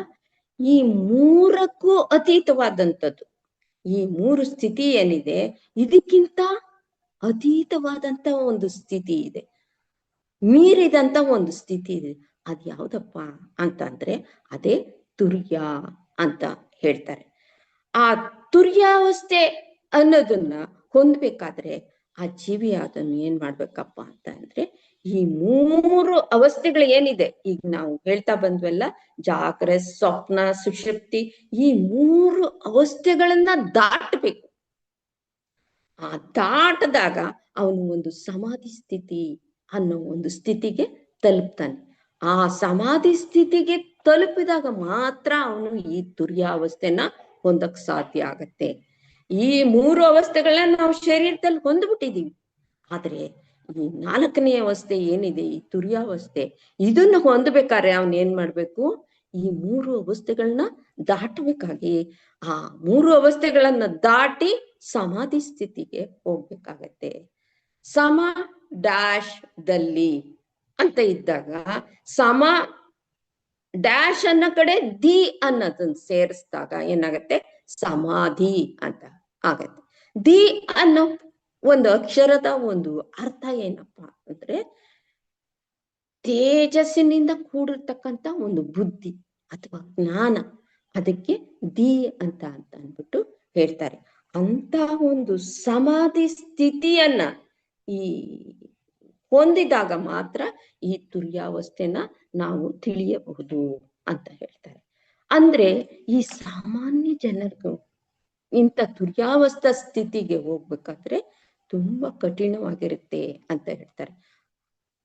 ಯಾಕೆ ಅಂದ್ರೆ ಈ ತುರ್ಯಾವಸ್ಥೆಗೆ ಹೋಗ್ಬೇಕಾದ್ರೆ ಸಾಧನೆಯ ಮೂಲಕ ಹೋಗ್ಬೇಕು. ಆ ಸಾಧನೆಯನ್ನ ಮಾಡ್ತಾ ಹೋದಾಗ ಮಾತ್ರ ಅದನ್ನ ನಾವು ಪಡೆಯಬಹುದು. ಸಾಮಾನ್ಯ ಜನಗಳು ಆ ತುರ್ಯಾವಸ್ಥೆನ ಪಡೆಯೋದಕ್ಕೆ ಸಾಧ್ಯ ಇಲ್ಲ. ಯಾರು ಅಂತ ತುರ್ಯಾವಸ್ಥೆನ ಪಡಿತಾರೆ ಅಂತಂದ್ರೆ ಈ ಜಾಗ್ರತ್, ಸ್ವಪ್ನ, ಸುಷುಪ್ತಿ, ಈ ಸ್ಥೂಲ ಶರೀರ, ಸೂಕ್ಷ್ಮ ಶರೀರ, ಕಾರಣ ಶರೀರ ಹಾಗೂ ಈ ತ್ರಿಗುಣಾತ್ಮಕವಾದಂತ ತ್ರಿಗುಣಗಳೇನಿದೆ, ಈ ತ್ರಿಕಾಲಗಳೇನಿದೆ, ಈ ತ್ರಿಲೋಕಗಳೇನಿದೆ, ಇವನ್ನೆಲ್ಲ ದಾಟಿ ಯಾರು ತನ್ನ ಸಾಧನೆಯ ಮೂಲಕ ಈ ಎಲ್ಲದಕ್ಕೂ ಒಂದು ಯಾವುದು ಒಂದು ಕಾರಣಭೂತವಾದಂತ ಒಂದು ಚೈತನ್ಯ ಶಕ್ತಿ, ಆ ತ್ರಿಪುರ ಸುಂದರಿ ಅಂತ ಅರಿತಾರೆ. ಇವೆಲ್ಲಕ್ಕೂ ಈ ಶರೀರಕ್ಕೆ ಮತ್ತೆ ಈ ತ್ರಿಕಾಲ, ತ್ರಿಗುಣ, ಇವೆಲ್ಲಕ್ಕೂ ಒಂದು ಚೈತನ್ಯ ಶಕ್ತಿಯಾದಂತ ಆ ತ್ರಿಪುರ ಸುಂದರಿ, ಆ ಮಾತೆ ಯಾರಿದ್ದಾಳೆ ಅಂತ ಅಂದ್ಬಿಟ್ಟು ಆ ಮಾತೆನ ತಿಳಿದಂತ ಯೋಗಿ ಮಾತ್ರ ಈ ತುರ್ಯಾವಸ್ಥೆಗೆ ಹೋಗಕ್ ಸಾಧ್ಯ ಆಗತ್ತೆ. ಸಾಮಾನ್ಯ ಮನುಷ್ಯರು ಈ ತುರ್ಯಾವಸ್ಥೆನ ಕಾಣೋದಕ್ಕೆ ಸಾಧ್ಯ ಆಗಲ್ಲ. ಇವರು ಈ 3 ಅವಸ್ಥೆಗಳಲ್ಲೇ ಇರ್ತಾರೆ ಸಾಮಾನ್ಯ ಮನುಷ್ಯರು. ಆ ತುರ್ಯಾವಸ್ಥೆನ ಹೊಂದಬೇಕು ಅಂದಾಗ ಆ ಯೋಗಿ ಮಾತ್ರ ತನ್ನ ಸಾಧನೆ ಮೂಲಕ ಇವುಗಳನ್ನೆಲ್ಲ ದಾಟ್ಕೊಂಡು ಹೋದಾಗ ಮಾತ್ರ ಆ ತುರ್ಯಾವಸ್ಥೆನ ತಲುಪ್ತಾನೆ ಅಂತ ಹೇಳ್ತಾರೆ. ಇಲ್ಲಿ ಶ್ರೀಲಲಿತೆ ಯಾವ ಚೈತನ್ಯದಿಂದ ಇರ್ತಾಳಪ್ಪ ಅಂದ್ರೆ ಈ ತುರ್ಯಾವಸ್ಥೆ ಒಳಗೆ, ಅಲ್ಲಿ ನೋಡಿದ್ವಿ ಒಂದೊಂದೇ ಹೆಸರಿನ ಮೂಲಕ ಚೈತನ್ಯ ಶಕ್ತಿಯಾಗಿ 3 ಅವಸ್ಥೆಯಲ್ಲೂ ಇದ್ದಾಳೆ. ತೈಜಸಾತ್ಮಿಕ, ವಿಶ್ವ, ಪ್ರಾಜ್ಞಾತ್ಮಿಕ ಅನ್ನೋ ಹೆಸರುಗಳಿಂದ ಅಲ್ಲಿದ್ದಾಳೆ ಅಂತ ಅಂದ್ಬಿಟ್ಟು ನಾವು ಆ 3 ಅವಸ್ಥೆಗಳನ್ನು ನೋಡಿದ್ವಿ. ಈ ತುರ್ಯಾವಸ್ಥೆ ಒಳಗೆ ಯಾವ ರೀತಿ ಚೈತನ್ಯ ಇರ್ತಾಳೆ ಅಂತಂದ್ರೆ ಇವಳು ಬಹಿರ್ಪ್ರಾಜ್ಞಳು ಅಲ್ಲ ಮತ್ತು ಅಂತಃಪ್ರಾಜ್ಞಳು ಅಲ್ಲ, ಜಾಗೃತವೂ ಅಲ್ಲ, ಕನಸು ಅಲ್ಲ. ವಿಶೇಷವಾದ ಒಂದು ತಟಸ್ಥವಾದಂತ ಸ್ಥಿತಿ ಒಳಗೆ ಈ ಚೈತನ್ಯ ಅನ್ನೋದು ಈ ಸ್ಥಿತಿ ಒಳಗೆ ಇರುತ್ತೆ. ಅಂದ್ರೆ ಈ ತಟಸ್ಥವಾದ ಸ್ಥಿತಿಲಿ ಇರಬೇಕು ಅಂತಂದಾಗ ಇದು ದೇಶ, ಕಾಲ ಅವನ್ನೆಲ್ಲ ಅತಿಕ್ರಮಿಸಿ ಪೂರ್ಣವಾದಂತ ಒಂದು ಜ್ಞಾನವನ್ನ ಹೊಂದಿದಾಗ ಆ ತಟಸ್ಥ ಅನ್ನೋದು ಅಲ್ಲಿ ವಿಶೇಷವಾಗಿ ಬರುತ್ತೆ ಅಂತ ಹೇಳ್ತಾರೆ. ಆ ತಟಸ್ಥ ಒಂದು ಸ್ಥಿತಿ ಅಲ್ಲಿ ಬಂದಾಗ ಏನಾಗತ್ತೆ, ಅಲ್ಲಿ ಶಾಂತವಾದಂತ ಒಂದು ಸ್ಥಿತಿ ಅನ್ನೋದು ಆ ಅವಸ್ಥೆಯಲ್ಲಿ ಇರುತ್ತೆ.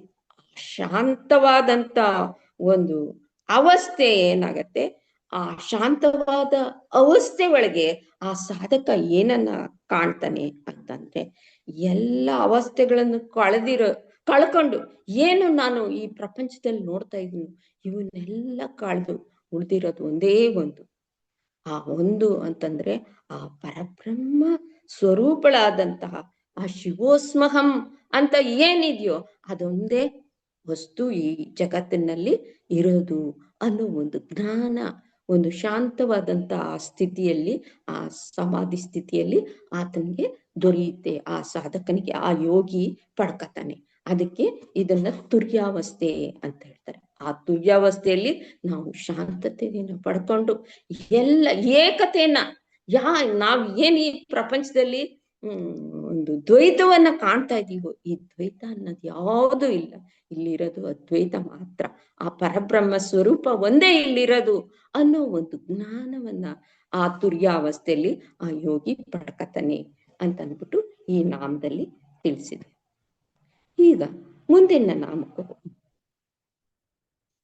ಮುಂದಿನ ನಾಮ ಸೃಷ್ಟಿಕರ್ತ್ರಿ ಬ್ರಹ್ಮರೂಪ ಗೋಪ್ತ್ರಿ ಗೋವಿಂದ ರೂಪಿಣಿ ಅಂತ ಅಂದ್ಬಿಟ್ಟು ಇದೆ. ಈ ನಾಮದಿಂದ ನಮ್ಗೇನ್ ಅರಿವಾಗ್ತಾ ಇದ್ದಪ್ಪ ಅಂತಂದ್ರೆ, ಈ ಸೃಷ್ಟಿಕರ್ತ್ರಿ ಬ್ರಹ್ಮರೂಪ ಅಂತಂದ್ಬಿಟ್ಟು ಸೃಷ್ಟಿಕರ್ತ್ರಿಗೆ ಬ್ರಹ್ಮರೂಪ ಮುಂದೆನೆ ಅದನ್ನ ಸೇರಿಸಿದ್ದಾರೆ. ಅಂದ್ರೆ ಈ ಸೃಷ್ಟಿಯನ್ನು ಮಾಡ್ತಕ್ಕಂತ ಆ ಬ್ರಹ್ಮ ರೂಪಳಾಗಿ ಈ ಸೃಷ್ಟಿಯನ್ನು ಮಾಡ್ತಕ್ಕಂತ ಆ ಲಲಿತಾ ಮಾತೆಯ ಒಂದು ತತ್ವ ಏನಿದೆ ಅದನ್ನ ಈ ನಾಮದಲ್ಲಿ ಈಗ ತಿಳಿಸ್ತಾ ಇದೆ. ಈ ನಾಮದಿಂದ ನಾವು ತಿಳ್ಕೊತೀವಿ ಆ ತತ್ವವನ್ನ, ಈ ಸೃಷ್ಟಿಯನ್ನ ಮಾಡ್ತಕ್ಕಂತ ಆ ಬ್ರಹ್ಮ ತತ್ವವನ್ನ ಈ ನಾಮ ನಮ್ಗೆ ತಿಳಿಸ್ತಾ ಇದೆ.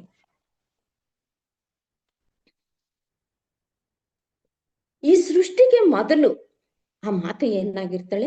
ನಿರ್ಗುಣ ಬ್ರಹ್ಮಳಾಗಿರ್ತಾಳೆ.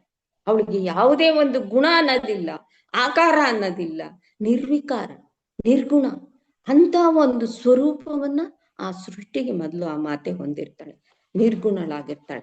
ಈ ಸೃಷ್ಟಿಯನ್ನ ಮಾಡ್ಬೇಕು ಅಂತ ಅಂದಾಗ ಅವಳೇನ್ ಮಾಡ್ತಾಳೆ? ಒಂದು ರಜೋಗುಣವನ್ನ ಹೊಂದುತ್ತಾಳೆ. ಆ ಗುಣವನ್ನ ಹೊಂದುತ್ತಾಳೆ. ಯಾವಾಗ ನಿರ್ಗುಣಳಾಗಿರ್ತಾಳೆ ಆ ಮಾತೆ, ಈ ಸೃಷ್ಟಿನ ಮಾಡ್ಬೇಕು ಅಂದಾಗ ಒಂದು ಗುಣವನ್ನ ಹೊಂದ್ತಾಳೆ. ಅದ್ ಯಾವ್ದಪ್ಪ ಅಂದ್ರೆ ಆ ರಜೋಗುಣ. ಆ ರಜೋಗುಣವನ್ನ ಹೊಂದಿ ಏನ್ ಮಾಡ್ತಾಳೆ? ಈ ಬ್ರಹ್ಮನನ್ನ ಸೃಷ್ಟಿ ಮಾಡ್ತಾಳೆ. ಆ ಬ್ರಹ್ಮನನ್ನ ಸೃಷ್ಟಿ ಮಾಡಿ ಏನಾಗ್ತಾಳೆ? ಆ ಬ್ರಹ್ಮನ ಬುದ್ಧಿಯಲ್ಲಿ ಶಕ್ತಿಯಾಗಿ ಸೃಷ್ಟಿ ಮಾಡೋದಕ್ಕೋಸ್ಕರ, ಈ ಜಗತ್ತನ್ನ ಸೃಷ್ಟಿ ಮಾಡಕ್ಕೋಸ್ಕರ ಆ ಬ್ರಹ್ಮನಲ್ಲಿ ಶಕ್ತಿಯಾಗಿ ಬರ್ತಾಳೆ. ಅವಳ ಬುದ್ಧಿಯಾಗಿ ಅಲ್ಲಿ ಬರ್ತಾಳೆ. ರಜೋಗುಣ ಸ್ವರೂಪಳಾಗಿ ಅಲ್ಲಿ ಬರ್ತಾಳೆ ಮಾತೆ ಅಂತ ಅಂದ್ಬಿಟ್ಟು ಹೇಳಿದೆ. ಅಲ್ಲದೆ ಇವಳು ಪಂಚಬ್ರಹ್ಮರಿಗೂ ಕೂಡ ಒಂದು ಶಕ್ತಿಯನ್ನ ಕೊಡುವಂತ ಒಂದು ಸ್ವರೂಪಿಣಿಯಾಗಿರೋದ್ರಿಂದ ಈ ಬ್ರಹ್ಮ ಸ್ವರೂಪಿಣಿ ಇವಳು ಅಂತ ಅಂದ್ಬಿಟ್ಟು ಹೇಳ್ತಾರೆ. ಈ ಸೃಷ್ಟಿಕರ್ತಳಾದಂತ ಈಕೆನೆ ಈ ಪಂಚಬ್ರಹ್ಮರಿಗೆ ತನ್ನ ಶಕ್ತಿಯನ್ನು ಕೊಟ್ಟು ಈ ಸೃಷ್ಟಿಯನ್ನ ಮಾಡ್ತಾಳೆ ಅಂತ ಅಂದ್ಬಿಟ್ಟು ಇಲ್ಲಿ ಹೇಳ್ತಾ ಇದೆ. ಗೋಪ್ತ್ರಿ ಗೋವಿಂದ ರೂಪಿಣಿ ಅಂತಾರೆ. ಗೋಪ್ತ್ರಿ ಅಂತಂದಾಗ ಈ ಗೋಪಿಕಾ ಗೋಪಿ ಅಂತಂದಾಗ ನಾವೇನ್ ಹೇಳ್ತೀವಿ? ಯಾರು ಈ ಹಸುಗಳನ್ನ, ಈ ಗೋವುಗಳನ್ನ ಕಾಯ್ತಾರೋ ಅವ್ರಿಗೆ ಗೋಪಾಲ ಅಂತ ಹೇಳ್ತಾರೆ. ನಮ್ಮ ಶಾಸ್ತ್ರದಲ್ಲಿ ಹೇಳುತ್ತೆ, ಯಾರು ಗೋವುಗಳನ್ನ ಕಾಯ್ತಾನೋ ಅವನೇ ಗೋಪಾಲ, ಅವನೇ ಗೋವಿಂದ ಕೂಡ ಅವನೇನೆ ಅಂತ ಅಂದ್ಬಿಟ್ಟು ಹೇಳ್ತಾರೆ. ಅದಕ್ಕೆ ಇಲ್ಲಿ ಗೋಪ್ತ್ರಿ ಗೋವಿಂದ ರೂಪಿಣಿ, ಯಾರು ಈ ಸೃಷ್ಟಿಯನ್ನ ಏನ್ ಮಾಡಿದ್ಲು ಮಾತೆ? ಸೃಷ್ಟಿ ಮಾಡ್ಬೇಕು ಅಂತ ಅಂದ್ಬಿಟ್ಟು ರಜೋಗುಣದಿಂದ ಆ ಬ್ರಹ್ಮನಲ್ಲಿ ಬುದ್ಧಿಯಾಗಿ ಸೇರ್ಕೊಂಡು ಈ ಸೃಷ್ಟಿನ ಮಾಡ್ತಾ ಹೋದ್ಲು. ಆ ಬ್ರಹ್ಮನನ್ನ ಸೃಷ್ಟಿ ಮಾಡಿ ಅವನಲ್ಲಿ ಜ್ಞಾನವಾಗಿ ನಿಂತು ಈ ಸೃಷ್ಟಿಯನ್ನ ಮಾಡಿದ್ಲು. ಅದೇ ಈ ಸೃಷ್ಟಿಯನ್ನ ಮಾಡಿದ ಮೇಲೆ ಈ ಸೃಷ್ಟಿನ ಪಾಲನೆ ಪೋಷಣೆ ಮಾಡ್ಬೇಕಲ್ಲ. ಈಗ ಒಂದು ಮಗುನ ನಾವು ಇದ್ ಮಾಡಿದ್ವಿ ಅಂದ್ರೆ, ಜನನ ಕೊಟ್ವಿ ಆ ಮಗುಗೆ ಅಂದ್ರೆ, ಆ ಮಗುವಿನ ಪಾಲನೆ ಪೋಷಣೆ ಕೂಡ ಈ ತಂದೆ ತಾಯಿಗೆ ಬರುತ್ತಲ್ವಾ. ಬೇರೆಯವ್ರು ಮಾಡಕ್ ಅವ್ರಿಗೇನು? ಅವ್ರು ಯಾರು ಮಾಡಲ್ಲ, ತಂದೆ ತಾಯಿನೇ ಮಾಡ್ಬೇಕು. ಅದೇ ರೀತಿ ಈ ಜಗತ್ತನ್ನ ಸೃಷ್ಟಿ ಮಾಡಿದಂತ ಆ ಮಾತೆ ಈ ಜಗತ್ತನ್ನ ಮತ್ತೆ ಪಾಲನೆ ಪೋಷಣೆ ಮಾಡ್ಬೇಕಾಗತ್ತೆ. ಆ ಪಾಲನೆ ಪೋಷಣೆ ಮಾಡಕ್ಕೋಸ್ಕರ ಏನ್ ಮಾಡ್ತಾಳೆ ಅವಳು? ಸತ್ವಗುಣ ರೂಪವನ್ನ ಧರಿಸ್ತಾಳೆ. ಸತ್ವಗುಣ ರೂಪವನ್ನ ಧರಿಸ್ಬಿಟ್ಟು ಈ ಜಗತ್ತನ್ನ ಪಾಲಿಸಕ್ಕೋಸ್ಕರ ಗೋವಿಂದ ರೂಪಿಣಿಯಾಗಿ ಈ ಜಗತ್ತಿಗೆ ಬರ್ತಾಳೆ ಅಂತ ಅಂದ್ಬಿಟ್ಟು ಹೇಳಿದೆ. ಅಂದ್ರೆ ಅಲ್ಲಿ ಸೃಷ್ಟಿ ಮಾಡಿದ್ಲು, ಯಾವುದು? ಬ್ರಹ್ಮನ ಬುದ್ಧಿಯಾಗಿ ಸೃಷ್ಟಿ ಮಾಡಿದ್ಮೇಲೆ ಇಲ್ಲಿ ಪಾಲನೆ ಮಾಡಕ್ಕೋಸ್ಕರ ಗೋವಿಂದ ರೂಪಿಣಿಯಾಗಿ ಆ ಗೋವಿಂದನಲ್ಲಿ ಶಕ್ತಿಯಾಗಿ ಸೇರಿ ಇಲ್ಲಿ ಪಾಲನೆ ಪೋಷಣೆಯನ್ನ, ಈ ಜಗತ್ತಿನ ಪಾಲನೆ ಪೋಷಣೆಯನ್ನ ನಡೆಸ್ತಾ ಬರ್ತಾ ಇದ್ದಾಳೆ ಅಂತ ಅಂದ್ಬಿಟ್ಟು ಈ ನಾಮದಿಂದ ನಮ್ಗೆ ತಿಳಿದು ಬರ್ತಾ ಇದೆ. ಯಾಕೆಂದ್ರೆ ಇಲ್ಲಿ ಗೋವಿಂದ ರೂಪಿಣಿ ಅಂತ ಹೇಳ್ತು. ಗೋವಿಂದ ಅಂತಲೇ ಯಾಕೆ ಹೇಳಿದ್ರು? ಇನ್ನ ಬೇರೆ ಬೇರೆ ನಾಮಗಳು ಇತ್ತಲ್ವಾ, ವಿಷ್ಣು ಅಂತ ಇತ್ತು, ಹರಿ ಅಂತ ಇತ್ತು, ನಾರಾಯಣ ಅಂತ ಇತ್ತು. ಯಾಕೆ ಆ ನಾಮಗಳನ್ನೆಲ್ಲ ಹೇಳ್ದಿರ ಬರೀ ಗೋವಿಂದ ಅಂತಲೇ ಕರೆದ್ರು ಇಲ್ಲಿ ಅಂತ ಅಂದಾಗ ನಮ್ಗನ್ಸುತ್ತೆ ಆ ಗೋವಿಂದ ಅನ್ನೋ ನಾಮದಲ್ಲಿ ಒಂದು ಪ್ರಧಾನವಾದಂತ ಒಂದು ಪ್ರಮುಖವಾದಂತ ಒಂದು ಅಂಶ, ಒಂದು ಶಕ್ತಿ ಇರೋದ್ರಿಂದ ಅದಕ್ಕೆ ಗೋವಿಂದ ಅನ್ನೋ ಒಂದು ಗೋವಿಂದ ರೂಪಿಣಿ ಅಂತ ಅಂದ್ಬಿಟ್ಟು ಇಲ್ಲಿ ಕರೆದಿದ್ದಾರೆ ಅಂತ ಅಂದ್ಬಿಟ್ಟು ನಮ್ಗೆ ಗೊತ್ತಾಗ್ತಾ ಇದೆ. ಗೋವಿಂದ ಅಂತಂದ್ರೆ ಗೋವು ಅಂತ ಹೇಳ್ತಾರೆ. ಆ ಗೋವು ಅನ್ನೋದು ಒಂದು ಅದರ ಅರ್ಥ, ಗೋವು ಅನ್ನುವುದರ ಒಂದು ಅರ್ಥ ಒಂದು 4 ಅಂಶಗಳಿಂದ ಅದು ಕೂಡಿದೆ ಅಂತ ಹೇಳ್ತಾರೆ. ಆ ಗೋವು ಅನ್ನೋ ಒಂದು ನಾಮಕ್ಕೆ 4 ಅಂಶಗಳು ಸೇರಿದೆ ಅಂತ ಹೇಳ್ತಾರೆ. ಅದ್ಯಾವ್ದಪ್ಪ ಅಂತಂದ್ರೆ ಸೂರ್ಯಕಿರಣ, ಗೋವು, ವೇದಾಂತ, ಆಮೇಲೆ ಈ ಇಂದ್ರಿಯಗಳು, ಪ್ರಾಣ ಮತ್ತು ಭೂಮಿ. ಇವು ಈ ಏನು ಈ ಗೋವು ಅಂತ ನಾವ್ ಹೇಳ್ತಿದ್ದೀವಿ, ಗೋವಿಂದ ಅಂತ ಹೇಳ್ತಾ ಇದೀವೋ, ಗೋವೇ ಗೋವಿಂದ ಅಂತ ಹೇಳ್ತಾ ಇದೀವೋ, ಇದರಲ್ಲಿ ಇಷ್ಟು ಅಂಶಗಳು ಇದೆ ಅಂತ ಹೇಳ್ತಾ ಇದ್ದೀವಿ.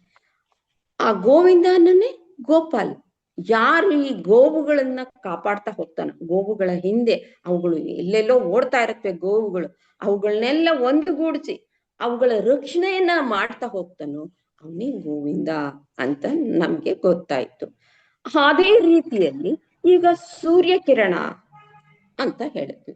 ಈ ಸೂರ್ಯಕಿರಣ ಏನಾಗತ್ತೆ, ಅವನು ತನ್ನ ಬೆಳಕಿನಲ್ಲಿ, ತನ್ನ ತೇಜಸ್ಸಿನ ಮೂಲಕ ಈ ಜಗತ್ತಿಗೆ ಪ್ರಸಾರ ಮಾಡ್ತಾ ಹೋಗ್ತಾನೆ. ಏನು? ತನ್ನ ತೇಜಸ್ಸನ್ನ.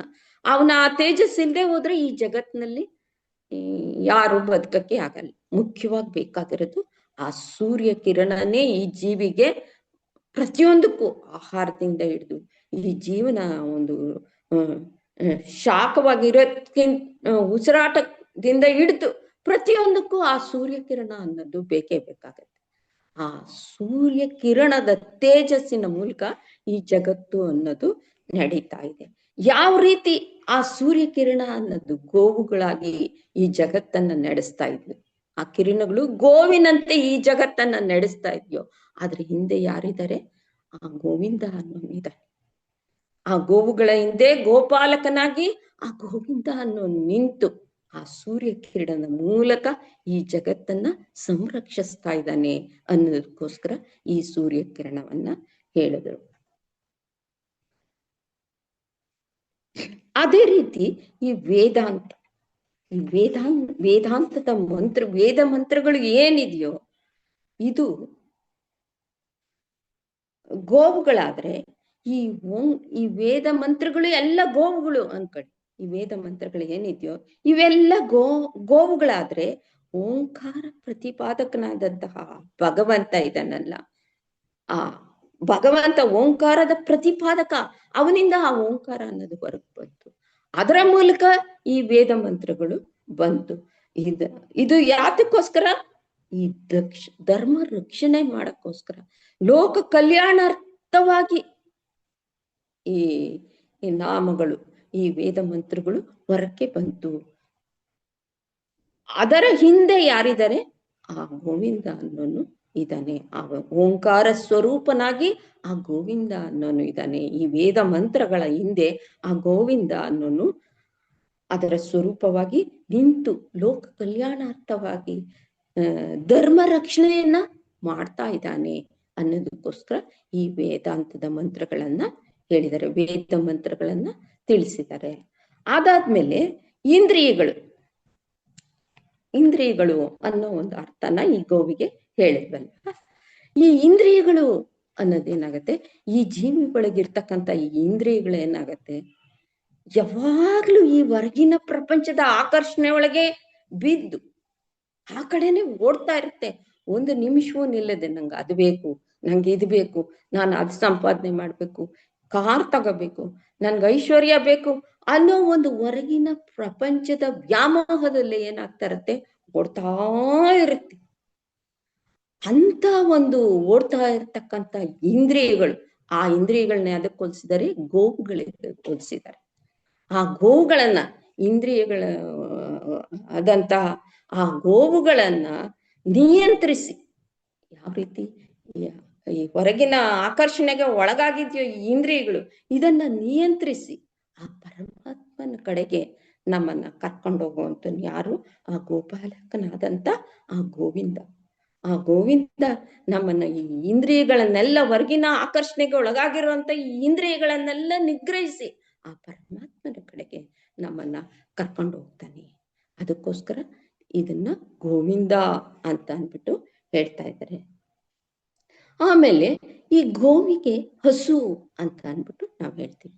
ಆ ಹಸು ಅನ್ನೋದನ್ನ ನಮ್ಮ ಹಿಂದೂ ಸಂಪ್ರದಾಯದಲ್ಲಿ ಒಂದು ಒಂದು ಪ್ರಮುಖ ಸ್ಥಾನವನ್ನ ಆ ಹಸುಗೆ ಕೊಟ್ಟಿದ್ದಾರೆ. ಯಾತಕ್ಕಪ್ಪ ಕೊಟ್ಟಿದ್ದಾರೆ ಅಂದ್ರೆ, ಅದರಲ್ಲಿ ಕೋಟ್ಯಾಂತರ ದೇವತೆಗಳಿದ್ದಾರೆ ಆ ಹಸುನಲ್ಲಿ. ಅದು ಅಮೃತ ಮತನ ಕಾಲದಲ್ಲಿ ಇದರಿಂದ ಬಂದಂತದ್ದು ಅನ್ನೋ ಕಾರಣಕ್ಕೆ ಆ ಗೋವಿಗೆ ನಮ್ಮ ಹಿಂದೂ ಧರ್ಮದಲ್ಲಿ ಪ್ರಥಮ ಸ್ಥಾನವನ್ನ ಕೊಟ್ಟಿದ್ದಾರೆ. ಅಲ್ಲದೆ ನಮ್ಮ ಹಿಂದೂ ಧರ್ಮ ಯಾವುದಕ್ಕೆ ಪ್ರಾಶಸ್ತ್ಯ ಕೊಟ್ಟಿದೆ ಅಂದ್ರೆ, ಯಜ್ಞ ಯಾಗಾದಿಗಳಿಗೆ ನಮ್ಮ ಹಿಂದೂ ಧರ್ಮ ಪ್ರಾಶಸ್ತ್ಯವನ್ನ ಕೊಟ್ಟಿದೆ. ಆ ಯಜ್ಞ ಯಾಗಾದಿಗಳ ಮೂಲಕ ನಮ್ಮ ಕರ್ಮಗಳೇನಿದೆ ಆ ಕರ್ಮಗಳನ್ನ ಪರಿಹಾರ ಮಾಡ್ಕೊಳ್ಳುವಂತ, ನೀನು ಆ ಕೃಷ್ಣ ಪರಮಾತ್ಮನೇ ಗೀತೆ ಒಳಗೆ ಹೇಳಿದಾನೆ, ಈ ಯಜ್ಞ ಅನ್ನೋದೇನಿದೆಯೋ ಅದನ್ನೇ ನಡೆಸಿ ನೀನು ಆ ಕರ್ಮಗಳನ್ನ ಕರ್ಮದ ಮುಖಾಂತರ ನೀನು ಜೀವನವನ್ನ ನಡೆಸು, ನಿನ್ನ ಕರ್ಮವನ್ನ ಬಿಟ್ಟು ಆ ಯಜ್ಞ ಯಾಗಾದಿಗಳನ್ನ ಮಾಡ್ತಾ ನೀನು ಜೀವನವನ್ನ ನಡೆಸು ಅಂತ ಹೇಳಿದ್ದಾರೆ. ಆ ರೀತಿಯಲ್ಲಿ ನಮ್ಮ ಹಿಂದೂ ಧರ್ಮದಲ್ಲಿ ಯಜ್ಞ ಯಾಗಾದಿಗಳನ್ನ ಮಾಡ್ಬೇಕಾಗಿದ್ರೆ ಅದಕ್ಕೆ ಮುಖ್ಯವಾಗಿ ಈ ಹಸುವಿನ ಒಂದು ಪಂಚಗವ್ಯ ಅಂತ ಏನ್ ಹೇಳ್ತೀವಿ, ಹಸುವಿನ ಗೋಜಲ, ಗೋಮೋದಕ, ಹಾಲು, ಮೊಸರು, ಇವೆಲ್ಲ ಅತ್ಯವಶ್ಯಕವಾಗಿ ಇದಕ್ಕೆ ಬೇಕಾಗತ್ತೆ ಯಜ್ಞ ಯಾಗಾದಿಗಳಲ್ಲಿ. ಅದನ್ನೆಲ್ಲ ಕೊಡ್ತಕ್ಕಂಥದ್ದು ಈ ಗೋವು ಆಗಿರೋದ್ರಿಂದ ಆ ಗೋವಿಗೆ ನಾವು ಒಂದು ಪ್ರಮುಖ ಸ್ಥಾನವನ್ನ ಇದರಲ್ಲಿ ಕೊಟ್ಟಿದ್ದೀವಿ. ಅದ್ರ ಹಿಂದೆ ಆ ಪರಮಾತ್ಮ ಇದ್ದಾನೆ, ಆ ಗೋವಿನ ರೂಪದಲ್ಲಿ ಆ ಭಗವಂತ ಇದ್ದಾನೆ ಅನ್ನೋ ಒಂದು ಅರ್ಥದಿಂದ ಈ ಗೋವನ್ನ ಇಲ್ಲಿ ಹೇಳ್ತಾ ಇದ್ದಾರೆ.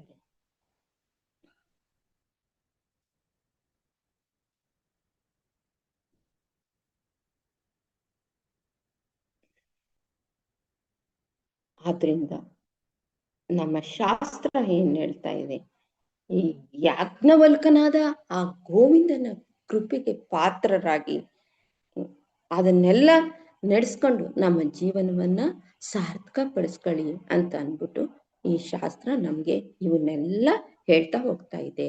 ಆ ಗೋವಿಂದನ ಕೃಪೆನ ನೀವು ಪಡ್ಕೊಂಡು ಈ ನಿಮ್ಮ ಜೀವನವನ್ನ ಸಾರ್ಥಕ ಮಾಡ್ಕೊಳ್ಳಿ ಅನ್ನೋದಕ್ಕೋಸ್ಕರ ಇವೆಲ್ಲ ಅರ್ಥಗಳನ್ನು ನಮ್ಗೆ ಹೇಳ್ತಾ ಬಂದಿದೆ. ಮುಂದಿನ ನಾಮ 64ನೇ ನಾಮನ ಈಗ ನಾವು ನೋಡೋಣ ಸ್ವಲ್ಪ.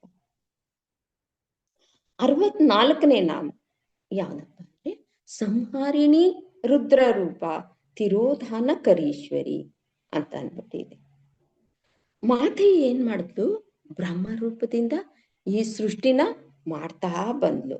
ಹಾಗೇನೆ ನಾವ್ ಹೀಗೆ ಹೇಳಿದ್ವಲ್ಲ, ಗೋವಿಂದ ರೂಪದಿಂದ ಆ ಸೃಷ್ಟಿ ಮಾಡ್ದಂತ ಈ ಜಗತ್ತನ್ನ ಪಾಲನೆ ಪೋಷಣೆ ಮಾಡ್ತಾ ಬಂದ್ಲು. ಈಗ ಏನಾಗಿದೆ, ಅಂತ ಸೃಷ್ಟಿ ಮಾಡ್ದಂತ ಈ ಜಗತ್ತನ್ನ ದೇವಿ ಏನ್ ಮಾಡ್ತಾಳೆ, ತನ್ನ ತಮೋ ಗುಣದಿಂದ, ಅಲ್ಲಿ ರಜೋಗುಣ ಆಯ್ತು, ಸತ್ವಗುಣ ಆಯ್ತು, ಇವಾಗ ಆ ತಮೋ ಗುಣದಿಂದ ಏನ್ ಮಾಡ್ತಾಳೆ ದೇವಿ, ಈ ಇದರಲ್ಲಿ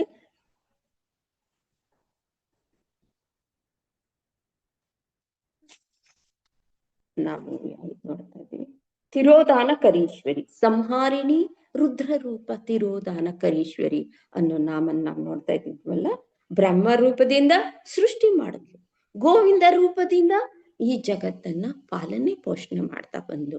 ಈಗ ಮೂರನೇದಾಗಿ ಅವಳು ಸಂಹಾರಿಣಿಯಾಗಿ, ರುದ್ರ ರೂಪದಿಂದ ಸಂಹಾರಿಣಿಯಾಗಿ ಈ ಜಗತ್ತನ್ನ ಲಯ ಮಾಡ್ತಾ ಹೋಗ್ತಾ ಇದ್ದಾಳೆ.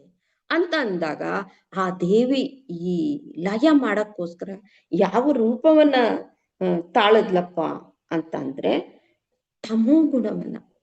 ತಮೋ ಗುಣವನ್ನ ಹೊಂದಿ ಈ ವ್ಯಷ್ಟಿಗತವಾಗಿ ಮತ್ತು ಸಮಷ್ಟಿಗತವಾಗಿ, ವ್ಯಷ್ಟಿ ಅಂತಂದ್ರೆ ಈ ಪಿಂಡಾಂಡ, ಸಮಷ್ಟಿ ಅಂದ್ರೆ ಬ್ರಹ್ಮಾಂಡ, ಇವೆರಡನ್ನು ರುದ್ರ ರೂಪದಿಂದ ಲಯ ಕಾರ್ಯವನ್ನ ಮಾಡ್ತಾ ಹೋಗ್ತಾಳೆ. ಅಂದ್ರೆ ಸಂಹಾರ ಕಾರ್ಯವನ್ನ ಅವಳು ಮಾಡ್ತಾ ಹೋಗ್ತಾ ಇದ್ದಾಳೆ. ಯಾವಾಗ ತಮೋ ಗುಣದಿಂದ, ಆ ತಮೋ ಗುಣದಿಂದ ಅವಳು ಈ ಸಂಹಾರವನ್ನ ವ್ಯಷ್ಟಿಯಾಗಿ ಮತ್ತು ಸಮಷ್ಟಿಯಾಗಿ ಬರೀ ಜೀವಿಗಳನ್ನೇ ಅಲ್ಲ, ಬ್ರಹ್ಮಾಂಡವನ್ನು ಕೂಡ ಅವಳು ಲಯ ಮಾಡ್ತಾ ಹೋಗ್ತಾಳೆ ಅಂತ ಹೇಳಿದೆ. ಲಯ ಅಂದಾಗ, ಸಂಹಾರ ಅಂದಾಗ ಏನು ಅಂತ ಅಂದ್ರೆ, ಸಂಹಾರ ಅಂದ್ರೆ ಸಮ್ಯಕ್ ಹಾರ ಅಂತ ಹೇಳ್ತಾರೆ. ಸಮ್ಯಕ್ ಹಾರ ಅಂತಂದ್ರೆ ಏನು ಅಂತ ನಾವು ಸ್ವಲ್ಪ ಯೋಚನೆ ಮಾಡಿದಾಗ, ಈಗ ಯಾವುದೋ ಒಂದು ಮಗು ಆಟ ಆಡ್ತಾ ಇದೆ, ಅದ್ ಬೆಳಗಿನ ಸಾಯಂಕಾಲದವರೆಗೂ ಆಟದ ಬಗ್ಗೆನೇ ಅದರ ಆಸಕ್ತಿ ಇರುತ್ತೆ. ಆಟ ಆಡಿ ಆಡಿ ಆಡಿ ಆಡಿ ಅದಕ್ಕೆ ಸುಸ್ತಾಗೋಗುತ್ತೆ. ಆ ಸುಸ್ತಾದಾಗ ಏನ್ ಮಾಡುತ್ತೆ, ಅಮ್ಮನ ಮಡಿಲಲ್ಲಿ ಬಂದು ಮಲ್ಕೊಳತ್ತೆ.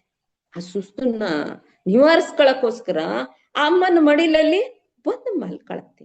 ಅದೇ ರೀತಿಯಲ್ಲಿ ಈ ಜೀವನದ ಜಂಜಾಟದಲ್ಲಿ ತೊಳಲಿ ಬಳಲಿ ಬೆಂಡಾಗಿರೋ ಈ ಜೀವಿ ಏನ್ ಮಾಡ್ತಾನೆ, ಆ ಮಾತನ್ನ ಆಶ್ರಯಿಸ್ತಾನೆ. ಈ ಜೀವನ ಅನ್ನೋದು ಕೊಟ್ಟಿದ್ದಾಳೆ ಅವಳು, ಈ ಸೃಷ್ಟಿ ಒಳಗೆ ಈ ಜೀವನನ ಕೊಟ್ಲು. ಈ ಜೀವನ ಮಾಡ್ಬೇಕಾರೆ ಅವನು ಎಷ್ಟೊಂದು ಕಷ್ಟ ಪಡ್ಬೇಕು, ಸುಖ ದುಃಖ ಎಲ್ಲವನ್ನ ಕಷ್ಟ ಎಲ್ಲವನ್ನ ಅನುಭವಿಸ್ತಾ ಬಂದಿದ್ದಾನೆ. ಎಲ್ಲವನ್ನ ಅನುಭವಿಸಿ ಅವನ್ಗೆ ಸುಸ್ತಾಗ್ಬಿಡ್ತಾನೆ. ಸಾಕಪ್ಪ ಈ ಜೀವನ ಎಲ್ಲ ಅನುಭವಿಸಿದೀನಿ, ನನ್ಗಿನ್ನೇನು ಬೇಡ ಅಂತ ಅಂದ್ಬಿಟ್ಟು ಆ ಮಾತನ್ನ ಆಶ್ರಯಿಸಿದಾಗ ಏನ್ ಮಾಡ್ತಾಳೆ, ಆ ಶ್ರೀಲಲಿತೆ ಈ ಶರೀರವನ್ನ ತೆಗೆದು ಅವನ್ಗೆ ವಿಶ್ರಾಂತಿಯನ್ನ ಕೊಡ್ತಾಳೆ. ಯಾವ ರೀತಿ ತಾಯಿ ಮಡಿಲಲ್ಲಿ ಮಗು ಮಲಗುತ್ತೋ ಆ ರೀತಿಯಲ್ಲಿ ಈ ಶರೀರವನ್ನ ತೆಗೆದ್ಬಿಟ್ಟು ಆ ಮಾತೆ ಆ ಶರೀರಕ್ಕೆ ವಿಶ್ರಾಂತಿಯನ್ನ ಕೊಡ್ತಾಳೆ. ಅದು ಯಾವ ರೀತಿ, ರುದ್ರ ರೂಪ ಅಂದಾಗ ನಾವೇನೋ ಭಯ ಪಡ್ತೀವಿ, ಓ ರುದ್ರ ರೂಪನ ಅಂತ ಭಯ ಪಡ್ತೀವಿ.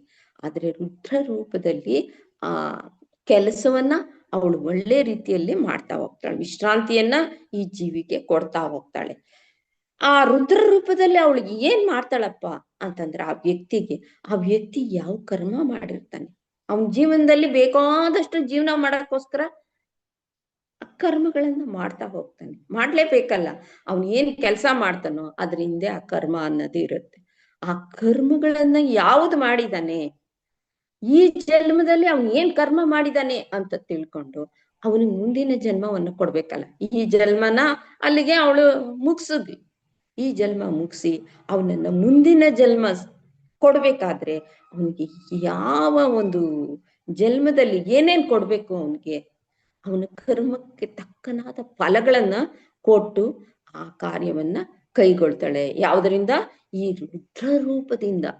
ಈ ರುದ್ರ ರೂಪಣಿಯಾದ ಮಾತೆ ಅವನಿಗೆ ವಿಶ್ರಾಂತಿಯನ್ನು ಕೊಡೋದ್ರ ಮೂಲಕ, ಆ ಶರೀರಕ್ಕೆ ವಿಶ್ರಾಂತಿಯನ್ನ ಕೊಡೋದ್ರ ಮೂಲಕ ಮುಂದಿನ ಜನ್ಮಕ್ಕೆ ಬೇಕಾದಂತ ಒಂದು ಫಲವನ್ನು, ಅವನ್ ಏನ್ ಕರ್ಮ ಮಾಡಿದಾನೆ, ಅವನ್ಗೆ ಯಾವ ಜನ್ಮನ ಕೊಡ್ಬೇಕು, ಅವನ ಕರ್ಮಕ್ಕೆ ತಕ್ಕನಾದ ಒಂದು ಫಲವನ್ನ ಕೊಡ್ತಾ ಹೋಗ್ತಾಳೆ ಅಂತ ಅಂದ್ಬಿಟ್ಟು ಈ ರುದ್ರನಾಮದಿಂದ ನಮಗೆ ರುದ್ರ ರೂಪಿಣಿಯಾಗಿ ಕೊಡ್ತಾ ಇದ್ದಾಳೆ ಅನ್ನೋದು ನಮ್ಗೆ ಇಲ್ಲಿ ತಿಳ್ಬರುತ್ತೆ.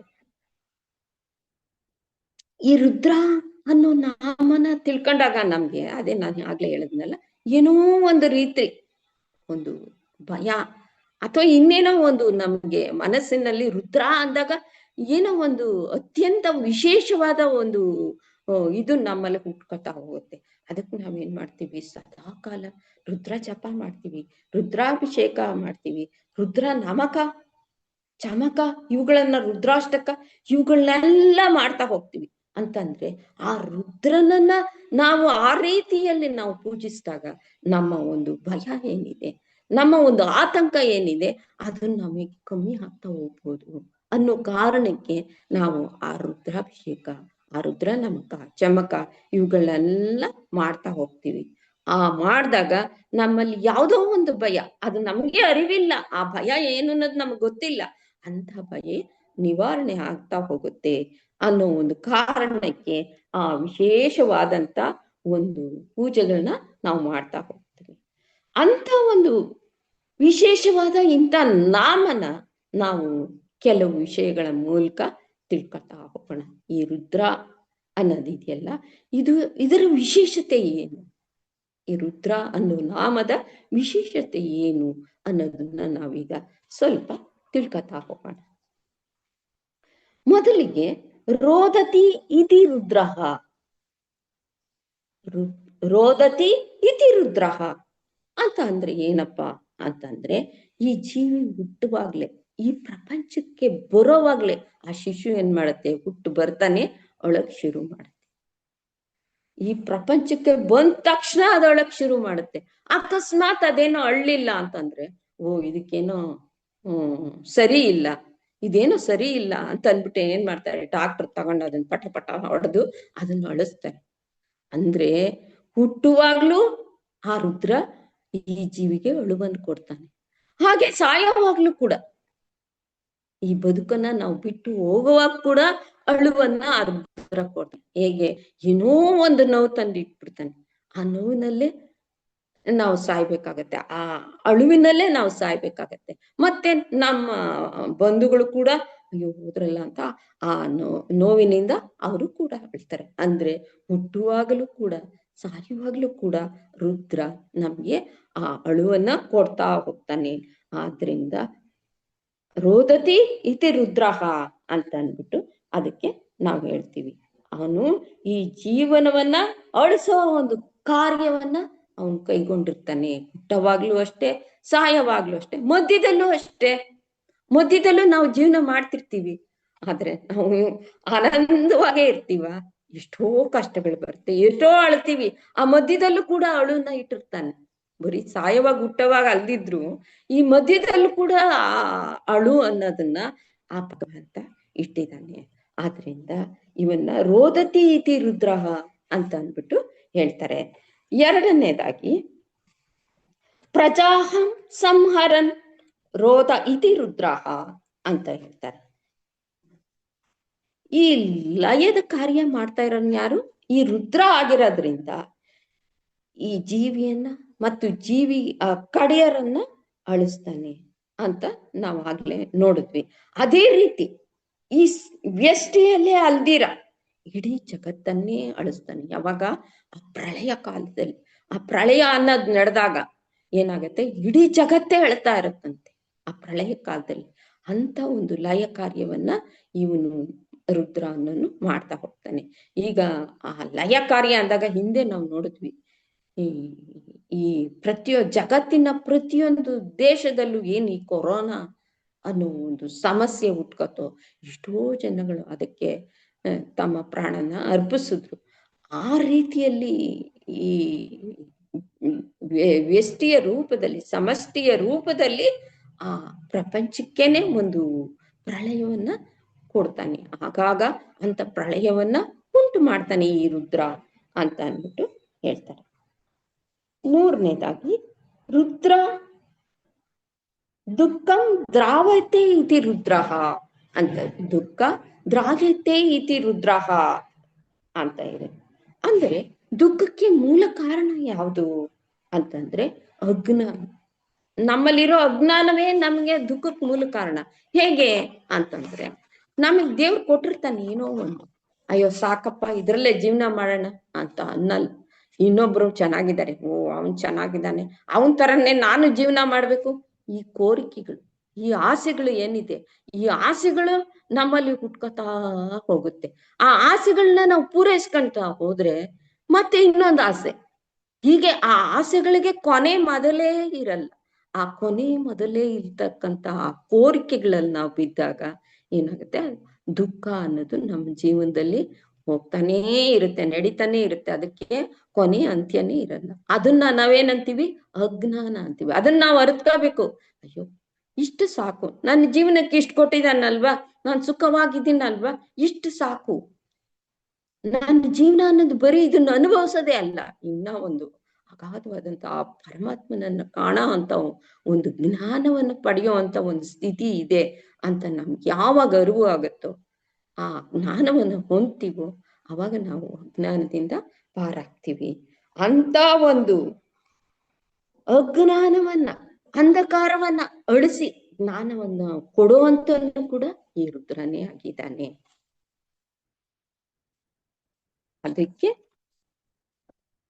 ಏನಂತಾರೆ, ದುಃಖ ದ್ರಾವಯತೆ ಇತಿ ರುದ್ರಃ ಅಂತ ಕರೀತಾರೆ. ಯಾವಾಗ ಈ ಅಜ್ಞಾನದಿಂದ ಆ ಜೀವಿನ ದೂರ ಮಾಡಿ ಜ್ಞಾನವನ್ನ ಕೊಡ್ತಾನೋ ಅವನು ರುದ್ರ ಅಂತ ಹೇಳ್ತಾರೆ. ರುದತಂ ದ್ರಾಯತೆ ಇತಿ ರುದ್ರಃ ಅಂತ ಹೇಳ್ತಾರೆ. ಅಂತಂದ್ರೆ ಈ ಜಗತ್ನಲ್ಲಿ ಒಂದಲ್ಲ ಒಂದು ಕಷ್ಟಗಳು ಬರ್ತಾನೆ ಇರುತ್ತೆ. ಏನ್ ಪರಮಾತ್ಮ ಈ ಜಗತ್ತನ್ನ ಸೃಷ್ಟಿ ಮಾಡಿದನೋ ಇದರಲ್ಲಿ ಹಲವಾರು ಕಷ್ಟಗಳು ಒಂದಾಯ್ತು ಅನ್ನೋದಕ್ಕೆ ಇನ್ನೊಂದು ಆ ತರ ಬರ್ತಾ ಹೋಗ್ತಾ ಇರುತ್ತೆ ಈ ಕಷ್ಟಗಳು ಅನ್ನೋದು. ಅಂತ ಸಮಯದಲ್ಲಿ ಈ ಧರ್ಮ ರೀತಿಯಿಂದ ಯಾವ ಸತ್ಪುರುಷ ಇರ್ತಾನೋ ಅವನನ್ನ ರಕ್ಷಣೆ ಮಾಡೋದಕ್ಕೋಸ್ಕರ ಆ ಧರ್ಮ ರಕ್ಷಣೆಗೆ, ಆ ಲೋಕ ಕಲ್ಯಾಣಾರ್ಥವಾಗಿ ಆ ಪರಮಾತ್ಮ ಏನ್ ಮಾಡ್ತಾನೆ, ಬೇರೆ ಬೇರೆ ರೂಪಗಳನ್ನ ತಾಳಿ ರಕ್ಷಣೆ ಮಾಡಕ್ಕೋಸ್ಕರ ಲೋಕ ಕಲ್ಯಾಣಾರ್ಥವಾಗಿ ಹೊರಕ್ಕೆ ಬರ್ತಾನೆ. ಉದಾಹರಣೆಗೆ ಸಮುದ್ರ ಮಥನ ಕಾಲದಲ್ಲಿ ಏನಾಗತ್ತೆ, ಈ ವಿಷ ಅನ್ನೋದು ಬಂದ್ಬಿಡುತ್ತೆ. ಆ ವಿಷ ಅನ್ನೋದು ಬಂದಾಗ ಎಲ್ಲ ಲೋಕಗಳು ಹಾಳಾಗ್ಬಿಡುತ್ತೆ ಅಂತ ಅಂದ್ಬಿಟ್ಟು ಯಾರಿಗೂ ಅದನ್ನ ತಡೆಯಕ್ ಸಾಧ್ಯ ಆಗ್ತಾ ಇರ್ಲಿಲ್ಲ. ಅವಾಗ ಏನ್ ಮಾಡ್ತಾರೆ, ನಾರಾಯಣ ಎಲ್ಲಾ ದೇವತೆಗಳು ಹೋಗ್ಬಿಟ್ಟು ಆ ಶಿವನನ್ನ ಪ್ರಾರ್ಥನೆ ಮಾಡ್ಕೊತಾರೆ.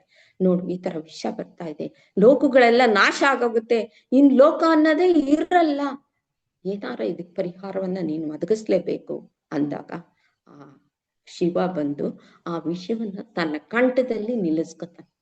ಅದಕ್ಕೆ ಅವನು ನೀಲಕಂಠ ಅಂತ ಅಂದ್ಬಿಟ್ಟು ಕರ್ಸ್ಕೊಂಡ, ವಿಷಕಂಠ ನೀಲಕಂಠ ಅಂತ ಅಂದ್ಬಿಟ್ಟು ಹೇಳ್ತಾರೆ. ಅಂತ ಸಮಯದಲ್ಲಿ ಆ ಪರಮಾತ್ಮ ಬೇರೆ ಬೇರೆ ರೂಪಗಳಿಂದ ಬಂದು ಈ ಲೋಕ ಕಲ್ಯಾಣಾರ್ಥವಾಗಿ ಈ ಲೋಕನ ಸಂರಕ್ಷಣೆ ಮಾಡೋ ಅಂತ ಒಂದು ಕಾರ್ಯ ಏನಿದೆ, ಇದಕ್ಕೆ ರುದಂತಂ ದ್ರಾಯತೆ ಇತಿ ರುದ್ರಃ ಅಂತ ಹೇಳ್ತಾರೆ. ಋತಿಂ ಪ್ರಾಣಂ ರಾತಿ ದದಾತಿ ಇತಿ ರುದ್ರಃ ಅಂತಂದ್ರೆ ವಿಜ್ಞಾನವನ್ನ ನೀಡುವವನು. ವಿಜ್ಞಾನ ಅಂತಂದ್ರೆ ಏನು? ವಿಜ್ಞಾನ ಅಂದ್ರೆ ಬ್ರಹ್ಮಜ್ಞಾನ. ವಿಜ್ಞಾನ ಅಂತ ನಾವ್ ಏನ್ ಈ ಲೋಕ ವ್ಯವಹಾರದಲ್ಲಿ ಹೇಳ್ತೀವೋ ಲೌಕಿಕವಾದಂತ ವಿಜ್ಞಾನ ಅಲ್ಲ, ಆಧ್ಯಾತ್ಮಿಕವಾಗಿ ವಿಜ್ಞಾನ ಅಂದಾಗ ಅದು ಬ್ರಹ್ಮಜ್ಞಾನ ಅಂತ ಹೇಳ್ತಾರೆ. ಅಂತ ಆಧ್ಯಾತ್ಮಿಕವಾದಂತ ಬ್ರಹ್ಮ ಜ್ಞಾನವನ್ನ ಕೊಡುವಂತನ್ ಯಾರಪ್ಪ ಅಂತಂದ್ರೆ ಈ ರುದ್ರ ಅಂತ ಹೇಳ್ತಾರೆ. ಅದಕ್ಕೆ ಇದನ್ನ ಋತಿಂ ಪ್ರಾಣಂ ರಾತಿ ದದಾತಿ ಇತಿ ರುದ್ರಃ ಅಂತ ಹೇಳ್ತಾರೆ. ರುದಂ ರಾತ್ರಿ ಇತಿ ರುದ್ರಃ ಅಂದ್ರೆ ಈ ಕಲ್ಪದ ಹಾದಿಯಲ್ಲಿ ಈ ಜಗತ್ತು ಸೃಷ್ಟಿಯಾಗಕ್ಕೆ ಮೊದಲು ಚತುರ್ಮುಖ ಬ್ರಹ್ಮನಿಗೆ ವೇದಗಳ ಮತ್ತು ಈ ಸೃಷ್ಟಿಯ ಉಪದೇಶವನ್ನ ಕೊಟ್ಟುವಂತನು ಆ ರುದ್ರ ಅಂತ ಅಂದ್ಬಿಟ್ಟು ಹೇಳ್ತಾ ಇದೆ. ಅದಕ್ಕೆ ರುದಂ ರಾತಿ ಇತಿ ರುದ್ರಃ ಅಂತ ಅಂದ್ಬಿಟ್ಟು ಹೇಳ್ತಾ ಇದ್ದಾರೆ. ಮುಂದಿನದು ಋತ್ಯ ಸಂಸಾರ ವೇದನ ತ್ರಾಯತೆ ಇತಿ ರುದ್ರಃ ಅಂತ ಹೇಳ್ತಾರೆ. ಅಂದ್ರೆ ಇಲ್ಲಿ ಅಪಮೃತ್ಯು ಮತ್ತು ಈ ಸಂಸಾರದ ಬಂಧನದಲ್ಲಿ ತೊಳಲಾಡ್ತಿರೋರು ಆ ಪರಮಾತ್ಮನನ್ನ ಧ್ಯಾನ ಮಾಡಿದಾಗ, ಆ ಪರಮಾತ್ಮನ ಸ್ಮರಿಸಿದಾಗ ಏನಾಗತ್ತೆ, ಆ ಪರಮಾತ್ಮ ಏನ್ ಮಾಡ್ತಾನೆ, ಈ ಅಪಮೃತ್ಯು ಮತ್ತು ಈ ಸಂಸಾರ ಬಂಧನವನ್ನ ತೊಲಗಿಸಿ ಅವನಿಗೆ ಒಂದು ರಕ್ಷಣೆಯನ್ನ ಕೊಡುವಂತಾನೆ ಈ ರುದ್ರ. ಋತ್ಯ ಪ್ರಣವ ರೂಪಾಯ ಸ್ವಾತ್ಮಾನಾಂ ಪ್ರಾಪ ಇತಿ ರುದ್ರಃ ಅಂತಂದ್ರೆ ಈ ಪಂಚದಾಕ್ಷರಿ ಮಂತ್ರ ಏನಿದೆ, ಆ ಪರಮಾತ್ಮನ ಒಂದು ಪಂಚದಾಕ್ಷರಿ ಮಂತ್ರ ಏನಿದೆ, ಆ ಮಂತ್ರವನ್ನ ಸದಾಕಾಲ ಯಾರು ಆಚರಣೆಯಲ್ಲಿ ಅನುಷ್ಠಾನದಲ್ಲಿ ಇಟ್ಕೊಂಡಿರ್ತಾರೋ, ಆ ಪಂಚದಶಾಕ್ಷರಿ ಮಂತ್ರದ ಅನುಷ್ಠಾನದಲ್ಲಿ ಸದಾಕಾಲ ಯಾರು ಲೀನವಾಗಿರ್ತಾರೋ ಅವರನ್ನ ಆ ಪರಮಾತ್ಮ ಸದಾಕಾಲ ರಕ್ಷಣೆ ಮಾಡ್ತಾನೆ. ಆ ರುದ್ರ ಅನ್ನೋನು ಸದಾಕಾಲ ರಕ್ಷಿಸ್ತಾನೆ ಅಂತ ಹೇಳ್ತಾ ಇದೆ. ಋತಿ ದ್ರಾವ್ಯತಿ ಇತಿ ರುದ್ರಃ ಅಂತಂದ್ರೆ ಏನು ಈ ಜೀವಿಗೆ ಹುಟ್ಟು ಸಾವು ಅನ್ನೋ ಒಂದು ಜಂಜಾಟ ಇದೆಯೋ, ಆ ಬಂಧನ ಇದೆಯೋ, ಆ ಬಂಧನವನ್ನ ಸಾಕು, ನನಗೆ ಈ ಹುಟ್ಟು ಸಾವುಗಳಿಂದ ನನಗೆ ಸಾಕಾಗ್ಬಿಟ್ಟಿದ್ಯಪ್ಪ, ಸಾಕು, ನನಗೆ ಈ ಹುಟ್ಟು ಸಾವುಗಳು ಬೇಡ, ನನಗೆ ಮೋಕ್ಷವನ್ನ ಪ್ರದಾನ ಮಾಡು ಅಂತಂದ್ಬಿಟ್ಟು ಓಂ ನಮಃ ಶಿವಾಯ ಅನ್ನೋ ಮಂತ್ರದ ಅನುಷ್ಠಾನದಲ್ಲಿ ಯಾರು ಇರ್ತಾರ, ಹುಟ್ಟು ಸಾವುಗಳಿಂದ ದೂರ ಆಗಕ್ಕೋಸ್ಕರ ಆ ಓಂ ನಮಃ ಶಿವಾಯದ ಒಂದು ಜಪದ ಅನುಷ್ಠಾನವನ್ನು ಯಾರು ಮಾಡ್ತಾ ಹೋಗ್ತಾರೋ ಅವರಿಗೆ ಮೋಕ್ಷದಾಯಕನಾಗಿ ಈ ರುದ್ರ ಇರ್ತಾನೆ. ಅವರಿಗೆ ಒಂದು ಮೋಕ್ಷವನ್ನ ಕೊಡೋ ಹಂತವನ್ನು ಈ ರುದ್ರ ಆಗಿರ್ತಾನೆ ಅಂತ ಅಂದ್ಬಿಟ್ಟು ಹೇಳ್ತಾರೆ. ತ್ರಾ ದೃಢಂ ಇತಿ ರುದ್ರಃ ಅಂದ್ರೆ ಭಗವಂತನ ಕೃಪೆಗೆ ಪಾತ್ರನಾದಂತ ಯಾರು ಬುದ್ಧಿಗಿಡಿ ಆದವನಿರ್ತಾನ, ಈ ಜೀವನದಲ್ಲಿ ಬುದ್ಧಿ ಇರೋರು ಇದ್ದಾರೆ, ಬುದ್ಧಿ ಇಲ್ಲದೆ ಇರೋರು ಅಂತರೂ ನಾವು ಕಾಣ್ತೀವಿ. ಆ ಬುದ್ಧಿಗೇಡಿಗಳು ಇರ್ತಾರಲ್ಲ, ಆ ಬುದ್ಧಿಗೇಡಿಗಳು ಯಾವಾಗ ಆ ಭಗವಂತನ ಸ್ಮರಣೆ ಮಾಡಿ ಅವನ ಪಾತ್ರಕ್ಕೆ, ಅವನ ಕೃಪೆಗೆ ಪಾತ್ರರಾಗ್ತಾರೋ ಅವಾಗ ಅವನೇನ್ ಮಾಡ್ತಾನೆ, ಆ ಬುದ್ಧಿಗೇಡಿಗಳನ್ನ ಬುದ್ಧಿವಂತನನ್ನಾಗಿ ಮಾಡಿ ಅವ್ರಿಗೆ ರಕ್ಷಣೆಯನ್ನ ನೀಡ್ತಾನೆ. ಆ ರೀತಿಯಲ್ಲಿ ಮೋಕ್ಷ ಪ್ರದಾಯಕನಾದಂತಹ ಇಂಥ ಶಿವಶಕ್ತಿಯರನ್ನ, ಆ ಶಿವನನ್ನ, ಆ ಶಿವ ಒಬ್ಬನೇ ಇಲ್ಲ, ಅವನ ಜೊತೆಗೆ ಆ ಶಕ್ತಿನೂ ಇದ್ದಾಳೆ, ಆ ಶಿವಶಕ್ತಿಯರನ್ನ ಒಂದಾಗಿ ಕಾಣೋ ಅಂತ ಮನೋಭಾವವನ್ನ ನಾವು ಬೆಳೆಸ್ಕೊಂಡು ಹೋಗ್ತಾ ಇದ್ದಾಗ ಶಿವಶಕ್ತಯುಕ್ತರಾದಂತ ಆ ಇಬ್ರು ಬೇರೆ ಬೇರೆ ಅಲ್ಲ, ಆ ಶಿವ ಶಕ್ತಿ ಇಬ್ರು ಒಂದೇ ಅನ್ನೋ ರೀತಿಯಲ್ಲಿ ನಾವು ಆ ಪರಮಾತ್ಮನನ್ನ ಧ್ಯಾನ ಮಾಡ್ತಾ ಹೋದಾಗ ಏನಾಗತ್ತೆ, ನಮಗೆ ಆ ಶಿವ ಬೇರೆ ಅಲ್ಲ, ಆ ಶಿವೇ ಬೇರೆ ಅಲ್ಲ, ಆ ಶಿವನು ರುದ್ರನೇ, ಈ ಶಿವೆಯು ರುದ್ರಳೆ. ಅಂದ್ರೆ ರುದ್ರ ರೂಪಳಾಗಿರ್ತಕ್ಕಂಥ ಈ ಶ್ರೀಲಲಿತೆ ನಮ್ಮ ಎಲ್ಲ ಕಷ್ಟಗಳನ್ನ, ನಮ್ಮ ಎಲ್ಲ ಬಂಧನಗಳನ್ನ ಪರಿಹಾರ ಮಾಡಿ ನಮ್ಮನ್ನ ಮೋಕ್ಷಕ್ಕೆ ಕರೆದೊಯ್ತಾಳೆ ಈ ರುದ್ರ ರೂಪದಿಂದ ಅಂತ ಅಂದ್ಬಿಟ್ಟು. ಅಂದ್ರೆ ಶಿವಶಕ್ತಿಯರಿಬ್ರು ಒಂದೇ, ಈ ಶಿವೆ ಆ ರುದ್ರ ರೂಪದಲ್ಲಿ ನಮ್ಮನ್ನ ಮೋಕ್ಷದ ಕಡೆಗೆ ಕೊಂಡೊಯ್ತಾಳೆ ಅನ್ನೋದನ್ನ ಈ ನಾಮದಿಂದ ನಾವು ಇದುವರೆಗೂ ತಿಳ್ಕೊಂಡ್ವಿ. ಈಗ ಮುಂದಿನ ನಾಮ ತಿರೋಧಾನ ಕರೀಶ್ವರಿ ಅಂತ ಇದೆ. ತಿರೋಧಾನ ಅಂತಂದ್ರೆ ಏನು ಅಂತ ಸ್ವಲ್ಪ ನಾವು ಯೋಚನೆ ಮಾಡಿದಾಗ, ತಿರೋಧಾನ ಅಂತ ಅಂದ್ರೆ ನಮ್ಮಿಂದ ಏನೋ ಒಂದು ವಸ್ತುವನ್ನ ಮರೆ ಮಾಚೋದು. ಯಾವ ಒಂದು ವಸ್ತುವನ್ನ ಒಂದು ಮರೆ ಮಾಚುತ್ತೋ ಅದಕ್ಕೆ ತಿರೋಧಾನ ಅಂತ ಕರಿತೀವಿ. ನಿಜವಾದ ಒಂದು ವಸ್ತು ಇರುತ್ತಲ್ಲಿ, ಅದನ್ನ ಮರೆ ಮಾಚ್ಬಿಡುತ್ತೆ, ಕಾಣಿಸ್ತೀರ ಮಾಡಾಕತ್ತೆ, ಅದನ್ನ ತಿರೋಧಾನ ಅಂತ ಅಂದ್ಬಿಟ್ಟು ಹೇಳ್ತೀವಿ. ಆ ರೀತಿಯಲ್ಲಿ ಈ ಲಲಿತಾ ಮಾತೆಗೆ 2 ಲಕ್ಷಣವನ್ನ ಹೊಂದಿದ್ದಾಳೆ. ಲಲಿತಾ ಮಾತೆ 2 ಲಕ್ಷಣವನ್ನ ಹೊಂದಿದ್ದಾಳೆ. ಯಾವ್ಯಾವ್ದಪ್ಪ? ಒಂದು ಆವರಣ, ಇನ್ನೊಂದು ವಿಕ್ಷೇಪ ಅನ್ನೋ 2 ಲಕ್ಷಣಗಳನ್ನ ಈ ಮಾತೆ ಹೊಂದಿದ್ದಾಳೆ. ಆವರಣ ಅಂತಂದ್ರೆ ಏನಪ್ಪ ಅಂತಂದ್ರೆ, ಏನಿ ಯಥಾರ್ಥವಾದ ಸತ್ಯ ಇದೆಯೋ, ಯಥಾರ್ಥವಾದ ಸತ್ಯವನ್ನ ಅವಳೇನ್ ಮಾಡ್ಬಿಡ್ತಾಳೆ, ಮರೆ ಮಾಚ್ಬಿಡ್ತಾಳೆ. ಅದನ್ನ ನಮ್ಗೆ ಕಾಣಿಸಕ್ ಬಿಡೋದೇ ಇಲ್ಲ, ಅದನ್ನ ಮರೆ ಮಾಚ್ಬಿಡ್ತಾಳೆ, ಬೇರೆ ಇಟ್ಬಿಡ್ತಾಳೆ ನಮ್ಮಿಂದ ಆ ಸತ್ಯ. ಅದಕ್ಕೆ ನಾವೇನಂತೀವಿ, ಆವರಣ ಅಂತ ಕರಿತೀವಿ. ವಿಕ್ಷೇಪ ಅಂತ ಅಂದ್ರೆ ಏನಪ್ಪಾ ಅಂದ್ರೆ, ಇಲ್ಲದೆ ಇರೋ ಅಂತದನ್ನ ನಮ್ಗೆ ಕಾಣುವಂತೆ ಮಾಡೋದು.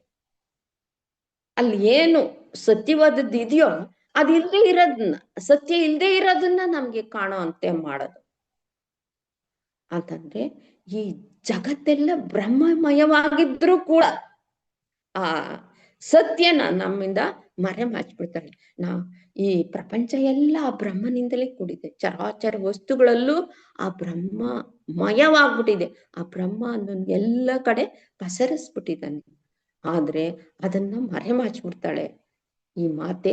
ಅದನ್ನ ಮರೆ ಮಾಚ್ಬಿಟ್ಟು ವಿಕ್ಷೇಪ ರೂಪದಿಂದ ಏನ್ ಮಾಡ್ತಾಳೆ, ಈ ಜಗತ್ತು ಸತ್ಯ ಅನ್ನೋ ರೀತಿಯಲ್ಲಿ ಆ ಮಿಥ್ಯವನ್ನ ನಮ್ಗೆ ತೋರಿಸ್ತಾ ಬರ್ತಾಳೆ. ಆಗ ಏನಾಗತ್ತೆ, ಈ ಮಾತೆ ಈಶ್ವರಿಯ ರೂಪದಲ್ಲಿ ಅಲ್ಲಿರ್ತಾಳೆ. ಈಶ್ವರಿಯ ರೂಪವನ್ನ ತಳೆದು ಈ ಮಿಥ್ಯವನ್ನ ನಮಗ್ ತೋರಿಸ್ತಾ ಹೋಗ್ತಾಳೆ ಅನ್ನೋದು ತಿರೋಧಾನಕರೀಶ್ವರಿ ಅನ್ನೋ ನಾಮದಿಂದ ನಮಗೆ ಗೊತ್ತಾಗ್ತಾ ಇದೆ. ಇಂತಹ ಅಜ್ಞಾನವನ್ನ ನಿವಾರಿಸಿ, ಏನ್ ಈ ಮಿಥ್ಯ ಅಂತ ನಾವೆಲ್ಲ ನಂಬಿಡ್ತೀವೋ ಆ ಈಶ್ವರಿ ತೋರಿಸ್ತಾ ಇರೋ ಆ ಸತ್ಯವನ್ನ ಮರಮಾಚಿ ಆ ಮಿಥ್ಯವನ್ನ ನಮಗ್ ತೋರಿಸ್ತಾ ಇದ್ದಳು. ಇದನ್ನೇ ಸತ್ಯ ಅಂತ ನಾವು ನಂಬ್ಕೊಂಡು ಈ ಜೀವನವನ್ನ ನಡೆಸ್ತಾ ಇದ್ದೀವಿ. ಈ ಅಜ್ಞಾನವನ್ನ ನಿವಾರಿಸಿ ಆ ಮೋಕ್ಷವನ್ನ ದಯಪಾಲಿಸು ಅಂತ ಆ ದೇವಿಯನ್ನ ಪ್ರಾರ್ಥನೆ ಮಾಡ್ತಾ ಆ ವಿಕ್ಷೇಪವನ್ನ ನಮ್ಮಿಂದ ತೆಗೆದು ಹಾಕಿ ಆ ಮಿಥ್ಯವನ್ನ ನಮ್ಮಿಂದ ದೂರ ಮಾಡಿ ಅಜ್ಞಾನದಿಂದ ನಮ್ಮನ್ನ ದೂರ ಮಾಡಿ ಆ ಸತ್ಯವನ್ನ ನಮಗೆ ಕರುಣಿಸಮ್ಮ ಅಂತ ಆ ಮಾತೆಯಲ್ಲಿ ಬೇಡ್ತಾ ಇವತ್ತಿನ ತರಗತಿಯನ್ನ ಮುಗಿಸೋಣ. ಜೈ ಓಂ ಶ್ರೀ ಮಾತ್ರೆ.